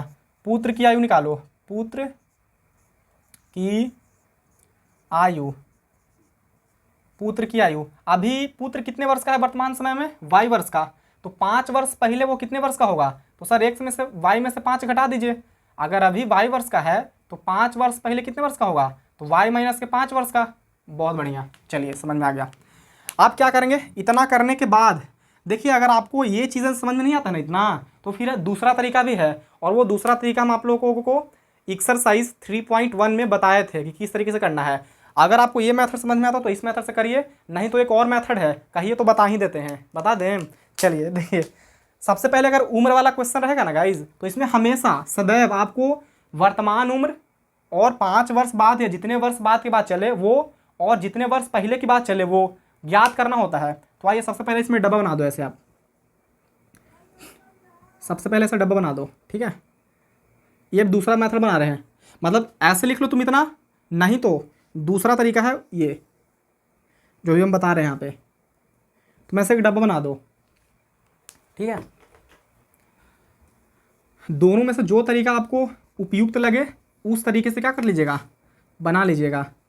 हमारा काम है समझा देना, आपका काम है समझना। जो तरीका से समझ में आता है उस तरीके से समझ लीजिए। देखिए, हमको सबसे पहले उम्र वाला क्वेश्चन है। देखो, हम कुछ नहीं सर अभी जानते हैं, बस हमने क्वेश्चन पढ़ा तो हमें पता चला कि सर इसमें उम्र का बात हुआ है, मतलब आयु का बात चल रहा है। तो सबसे पहले हम मानेंगे वर्तमान आयु, ठीक है, वर्तमान आयु। बहुत बढ़िया। उसके बाद क्या मानिएगा? उसके बाद हमेशा क्या चल रहा है बात? 5 वर्ष बाद। तो लिखेंगे कि 5 वर्ष बाद, 5 वर्ष बाद की आयु। फिर क्या चल रहा था? 5 वर्ष पूर्व। तो लिखेंगे कि 5 वर्ष पूर्व आयु, ठीक है। यहाँ पे भी आयु लिख देना, कोई दिक्कत नहीं है। अब कौन दो व्यक्ति के बारे में जिक्र हो रहा था क्वेश्चन में? तो एक था जैकब और एक था इसके पुत्र। तो लिख दीजिए यहाँ पे, एक था तो जैकब, ठीक है, और एक था उसके पुत्र। बहुत बढ़िया। अब देखिए, वर्तमान आयु हमेशा क्या करेंगे हम लोग? मानेंगे। तो वर्तमान आयु मान लीजिए जैकब की वर्तमान आयु x वर्ष है, तो पुत्र के कितना हो जाएगा? y वर्ष मान लेंगे। मतलब जैकब की वर्तमान आयु हमने माना x वर्ष और पुत्र की वर्तमान आयु हमने माना y वर्ष, ठीक है। अब देखो, 5 वर्ष बाद जैकब की आयु क्या होगा? तो अभी अगर जैकब x वर्ष का है, तो 5 वर्ष बाद, तो 5 वर्ष बाद क्या होगा? तो x प्लस के 5 वर्ष के, है कि नहीं? मतलब x में 5 जोड़ दीजिए। अगर अभी मैं 20 वर्ष का हूँ, तो 5 वर्ष बाद, तो 20 5 25। बहुत बढ़िया। अगर अभी पुत्र y वर्ष का है, तो 5 वर्ष बाद, तो y प्लस के 5 वर्ष का हो जाएगा। बहुत बढ़िया। आगे फिर 5 वर्ष पूर्व किनकी आयु, जैकब की आयु। तो अभी अगर x वर्ष का है जैकब वर्तमान समय में, तो 5 वर्ष पूर्व, पूर्व मतलब पहले, अगर अभी मैं 15 वर्ष का हूँ तो 5 साल पहले कितने वर्ष का होगा, तो सर 15 में से 5 घटा दीजिए तो कितना, 10 वर्ष का होगा। बहुत बढ़िया, तो x में से 5 घटा दो, 5 वर्ष पूर्व की बात चल रहा है। अभी अगर पुत्र y वर्ष का है तो 5 वर्ष पहले कितने वर्ष का होगा, तो सर y में से 5 घटा दीजिए ना, निकल जाएगा कितने वर्ष का होगा। बहुत सुंदर। तो आप इस तरीके से चार्ट पेपर तैयार कर लीजिए, और नहीं तो ऐसे ही बना लीजिए, दोनों बात बराबर ही है। समझ में आ रहा है गाइस? तो दोनों में से कोई आप एक कॉपी कर लेना, ठीक है। अब इसको हम मिटा देंगे, इधर वाले को हम यही रखेंगे। आपको लगता नहीं सर हम ये नहीं लिखेंगे, हमको इतना लिखने से बढ़िया हमको लग रहा है ना कि हम ऐसा चार्ट बना लेंगे, तो कोई दिक्कत नहीं, चार्ट बना के खा लो, उससे क्या दिक्कत है, ठीक है। चलिए तो इसको मिटा देंगे, जल्दी से कॉपी कर लो।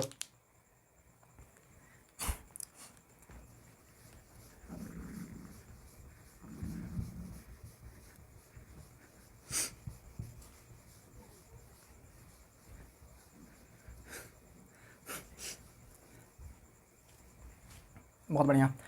तो देखिए यहाँ तक आपको चीज़ें समझ में आ गया होगा। अब चलते हैं क्या कह रहा है प्रश्न में, प्रश्नानुसार चलेंगे। तो लिखेंगे यहाँ पे प्रश्नानुसार। चलो आ जाइए। बोल रहा कि 5 वर्ष बाद जैकब की आयु उसके पुत्र की आयु से 3 गुनी हो जाएगी। 5 वर्ष बाद जो जैकब की आयु है ना, वो उसके पुत्र की आयु से 3 गुनी हो जाएगी 5 वर्ष बाद। अब देखो तुलना किया जा रहा है, तो हम आप लोगों को बताए थे कि जब भी तुलना किया जाए तो दोनों पक्षों को, मतलब एक को लिख दो बायां तरफ और एक को लिख दो दायां तरफ। तो एक है किनका उम्र, जैकब का, और एक है उसके पुत्र का। 5 वर्ष बाद वाला आयु देखना है। देखो 5 वर्ष बाद, तो 5 वर्ष बाद वाला आयु ही ना है, ये तो वर्तमान आयु है, ये 5 वर्ष बाद वाला आयु है, और ये 5 वर्ष पूर्व वाला आयु है। तो हमें 5 वर्ष बाद बोल रहा है, तो 5 वर्ष वाला बाद आयु यही है। तो एक को लिख देंगे LHS में और एक को लिख देंगे RHS में, मतलब एक को लिख देंगे LHS की तरफ और एक को लिख देंगे RHS की तरफ। तो लिखिए कितना है, x प्लस का 5, बहुत बढ़िया, बराबर ये क्या है, y प्लस का 5, y प्लस का 5। अब देखिए, देखो तुलना किया जाता है तो हमेशा हम बताए हैं कि एक को लिख देना बायां तरफ और एक को लिख देना दायां तरफ, और उसके बाद क्या तुलना कर रहा है उसको पढ़ लो। बोल रहा है कि 5 वर्ष बाद जैकब की आयु, 5 वर्ष बाद वाला आयु यही है, हमने तुलना कर दिया है। 5 वर्ष बाद जैकब की आयु उसके पुत्र की आयु से 3 गुनी हो जाएगी। किनका आयु 3 गुना हो जाएगा, तो जैकब की आयु। अच्छा, पुत्र की आयु 3 गुना हो सकता है, सोच के देखो, पुत्र कैसे हो जाएगा सर, पुत्र छोटा है और उसका 3 वर्ष बाद, मतलब 5 वर्ष बाद 3 गुना ही हो जाएगा पापा से, नहीं। तो जैकब का आयु कितने वर्ष का हो जाएगा, मतलब जैकब की जो उम्र है वो पुत्र के उम्र से 3 गुना हो जाएगा। कब, 5 वर्ष बाद। तो 5 वर्ष वाला आयु यही था, अब ये 3 गुना है, ये जैकब की आयु है। देखिए जैकब की आयु x प्लस के 5, तो ये 3 गुना है, तो इधर भी 3 से गुना करेंगे तभी ना समीकरण संतुलित होगा, मतलब LHS बराबर हो जाएगा RHS के। अभी क्वेश्चन बोल रहा है ना कि ये 3 गुना हो जाएगा, 3 गुनी हो जाएगी। कौन, किनकी आयु, तो जैकब की आयु। तो लिखेंगे इसमें, मतलब यहाँ पे x प्लस के 5 है बराबर y प्लस के 5, तो इधर 3 से क्या कर देंगे, गुणा, क्योंकि सर ये 3 गुना है तो इधर भी 3 से गुना कर दीजिए ना, तब ये दोनों पक्ष बराबर हो जाएंगे। अब लगता है कि नहीं सर इधर 3 से गुना काहे कर रहे हैं, इधर 3 से भाग कर दीजिए तभी तो बराबर हो जाएगा, ये 3 गुना है ना, तो 3 से भाग कर दीजिए तब दोनों जाकर बराबर हो जाएंगे। ये भी बात सही है, तो आप 3 से भाग कर दो या 3 से गुना कर दो, जो आपको अच्छा लगे वो कर दो, ठीक है। देखिए इसमें कन्फ्यूज़ होने वाला बात नहीं है जी, किधर 3 से गुना करेंगे। सोच के देखो, ये बेटा का उम्र था, ये बाप का उम्र था, तो 3 गुना कौन होगा, बेटा का उम्र की बाप का उम्र, बाप ही का होगा 3, मतलब 3 गुना, तो इधर 3 से गुना करेंगे, सिंपल। चलिए अब इसको थोड़ा सा हल कर लीजिए। x प्लस का 5 बराबर 3y से गुना करेंगे तो 3y, प्लस है तो प्लस, 5 3 15, तो 15 लिख देंगे। तो x ये प्लस में जाएगा तो माइनस के 3y बराबर 15, ये प्लस के 5 पड़ेगा तो माइनस के 5, लिखिए x माइनस के 3y बराबर 10। ये समीकरण फर्स्ट हो गया, बहुत बढ़िया। अब आप देखिए फिर बोल रहा था पुनः प्रश्नानुसार, बोल रहा है कि 5 वर्ष पूर्व जैकब की आयु उसके पुत्र की आयु की 7 गुनी थी, मतलब 5 वर्ष पूर्व जो जैकब का आयु था ना वो उसके पुत्र की आयु के 7 गुना था। तो 5 वर्ष पूर्व वाला आयु ही ना है, इन दोनों में तुलना हो रहा है, तो लिख दो यहाँ पे कि x माइनस के 5 और बराबर क्या लिखोगे, y माइनस के 5, तो यहाँ पे लिख देते हैं y माइनस के 5, ठीक है। तुलना किया जाता है तो हमेशा हम लोग एक को बायां तरफ और एक को दायां तरफ लिख देते हैं। अब बोल रहा है कि 5 वर्ष पूर्व जैकब की आयु उसके पुत्र की आयु की 7 गुनी थी। ये जो जैकब का जो आयु है ना, देखो जैकब का आयु क्या था, जैकब की आयु x माइनस के 5, 5 वर्ष पूर्व वाला आयु जी, x माइनस के 5, तो ये जो है ना वो 7 गुना है किसके, अपने पुत्र के आयु से। पुत्र का आयु क्या था 5 वर्ष पहले, x माइनस के 5 अति y माइनस के 5, तो ये 7 गुना है इस वाले उम्र से, तो इधर क्या करेंगे 7 से गुना कर देंगे। सर 7 से गुना क्यों? क्योंकि 7 गुना है तो इधर भी 7 से गुना करेंगे, तभी ना समीकरण संतुलित होगा, यानी सेटिस्फाइड होगा। बहुत बढ़िया, आई होप कि आपको समझ में आ रहा होगा। इसमें तो मतलब कभी डाउट रहना ही नहीं चाहिए जी कि किसमें गुना करेंगे। सोच के देखो ना, 7 गुना बाप होगा कि बेटा होगा? सर बाप ही होगा, तो ये बाप वाला आयु 7 गुना है तो इधर भी 7 से गुना करेंगे ना, सिंपल। हल कर लो इसको, x - 5 बराबर 7 में 22 से गुना करेंगे तो 7y माइनस के 5। अब क्या है x, ये प्लस में 7y इधर रहेगा तो माइनस के 7y बराबर माइनस के 5, और ये प्लस में 5 बढ़ जाएगा तो माइनस के 5 हो जाएगा। तो x माइनस के 7y बराबर 0। ठीक है। अच्छा, यहाँ पे 7 में 22 से गुणेंगे तो 7y, ये माइनस है तो माइनस, 7 बचे 35, तो यहाँ पे हो जाएगा 35। चलिए, तो माइनस के 35 माइनस के 35। अब देखो ये प्लस माइनस के 5 बढ़ जाएगा तो प्लस के 5। अब घट कितना आएगा? माइनस के 30। ये समीकरण हो गया 2। ठीक है। x माइनस के 7y, x माइनस के 7y बराबर का माइनस का 30, ये समीकरण हो गया था फर्स्ट। अब समीकरण 1 से या 2 से x से y के मान निकाल लो, और फिर निकाल के समीकरण 2 में रख देना या समीकरण 1 में रख देना, आंसर आ जाएगा। अब आराम से आप लोग वर्तमान आयु याद कर सकते हैं। किनका? पुत्र का और उसके बाप का, मतलब जैकब का और पुत्र की आयु आराम से याद कर सकते हैं। जो x का मान आएगा वो जैकब की आयु होगा, और जो y के मान आएगा वो उसके पुत्र की आयु होगा। ठीक है। तो यहाँ से आप लोग याद कर लीजिएगा ना। अब कौन सा विधि से हल करना है इसको? प्रतिस्थापन विधि। बोल दिया था क्वेश्चन में कि प्रतिस्थापन विधि द्वारा ज्ञात करना है। उनके हल प्रतिस्थापन, यहाँ पे प्रति है, प्रतिस्थापन विधि द्वारा ज्ञात कीजिए। चलो कर देते हैं, एक का निकाल देते हैं, बाकी आप लोगों को समझ में आ जाएगा फिर। चलिए समीकरण फर्स्ट से चलते हैं, सेकंड से चल रहे हैं।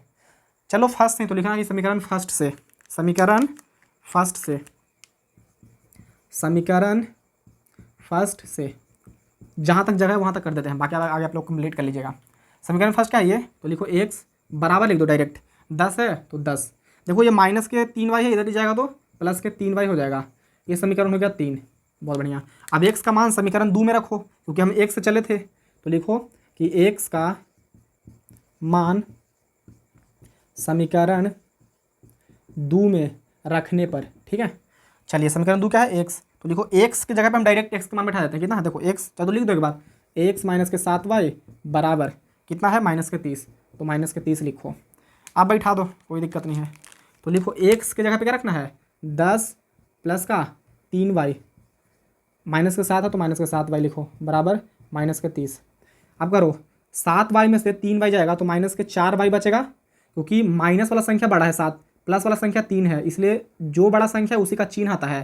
तो 7y में से 3y जाएगा तो 4y बचेगा, बराबर है तो बराबर माइनस के 30, ये प्लस में 10 बढ़ जाएगा तो माइनस के 10, तो माइनस के 4y बराबर माइनस के 40। सर 40 क्यों? माइनस के 30 और माइनस के 10, तो माइनस के 40 नहीं हो जाएगा? 10 और 30 कितना होता है? 40। Minus minus minus minus minus खत्म, तो y बराबर कितना आ गया? 40 बटे का 4, काट दो इसको, कितना आ गया? 10, यानी y बराबर आ गया हमारे पास आंसर 10, y बराबर 10। अब y बराबर 10 आ गया, मतलब पुत्र की आयु निकल गया। पुत्र की आयु क्या माने थे? y, तो y बराबर कितना आया? 10। तो लिख देना लास्ट में क्या था? पुत्र की आयु बराबर y, और y बराबर कितना था? 10, तो 10 हो जाएगा। सर पिता की आयु जैकब के नहीं निकाले, तो रख देना किसी एक में, मतलब समीकरण 3 में रख दो। समीकरण 3 क्या है? देखो बता ही देते हैं क्या होगा। समीकरण 3 ये था। आप समीकरण 3 में y के मान रखो। सर 1 में नहीं रख सकते हैं? बिल्कुल रख सकते हो। 2 में? हाँ बिल्कुल रख सकते हो। हम 3 में रखेंगे, क्योंकि 3 में क्यों? क्योंकि x एक तरफ है और y एक तरफ है, बस यहाँ पे खाली y के मान रखो, जोड़ घटाव कर दो, आंसर आ जाएगा। तो देखो y के मान रखो इसमें, y की जगह पे, y का मान y की जगह पे रख दो। तो 10 में 30 से गुना होगा, तो देखो ये 10 था, तो 10 में 30 3 से गुना होगा तो 30, और 30 में 10 जोड़ेंगे तो 40, मतलब x बराबर आ जाएगा 40। x बराबर 40, तो ये हो गया बाप का उम्र, मतलब जैकब का उम्र। तो लिख देंगे लास्ट में क्या था? जैकब की उम्र बराबर x वर्ष, और x बराबर क्या लिख देंगे? 40। फिर लिखेंगे लास्ट में क्या था? पुत्र की आयु बराबर y वर्ष, और y वर्ष बराबर कितना? 10। बस सिंपल। सर ये क्वेश्चन सही है, मतलब आप सही बनाए हैं कि गलत बनाए हैं, हमको कैसे पता लगेगा? तो देखिए आपको कैसे पता लगेगा। बोल रहा था कि 5 वर्ष बाद जैकब की आयु उसके पुत्र की आयु से 3 गुनी हो जाएगी। 5 वर्ष क्या जी? बाद। तो 5 वर्ष बाद, तो जोड़ो, अभी वर्तमान में कितना है? 40 वर्ष, और 40 में 5 जोड़ेंगे तो कितना हो जाएगा? 45। 5 वर्ष बाद 45 वर्ष का हो जाएगा। कौन? जैकब। 5 वर्ष बाद ये कितना वर्ष का हो जाएगा? तो 10 और 5 15, 15 वर्ष के, और 15 का क्या ये 5 गुना है, अति 3 गुना, तो 15 का 15, 15 दूनी 30, 15 3 45, बिल्कुल 3 गुना होता है सर 5 वर्ष बाद वाला आयु। मतलब जैकब की आयु और किन की आयु, उसके पुत्र की आयु, 5 वर्ष बाद वाला आयु निकालो। तो अभी अगर दोनों वर्तमान में कितने वर्ष के हैं, एक 40 वर्ष का है, एक 10 वर्ष का है, तो 5 वर्ष बाद तो 40 और 5 45 वर्ष का हो जाएगा जैकब। और पुत्र कितने वर्ष का होगा, तो अभी 10 वर्ष के हैं, तो 5 वर्ष पूर्व, तो 10 और 5 15 वर्ष के, तो 15 के 3 गुना है ये जैकब की आयु। तो देख लो 15 का 15, 15 दूनी 30, 15 3 45, तो बिल्कुल है। आ रहा समझ में ना, आ गया होगा। चलिए तो आज के लिए इतना ही रहेगा गाइस, बाकी मिलते हैं हम लोग नेक्स्ट प्रश्नावली में, जो कि है प्रश्नावली 3.4। चलिए तो आज के लिए इतना ही रहेगा।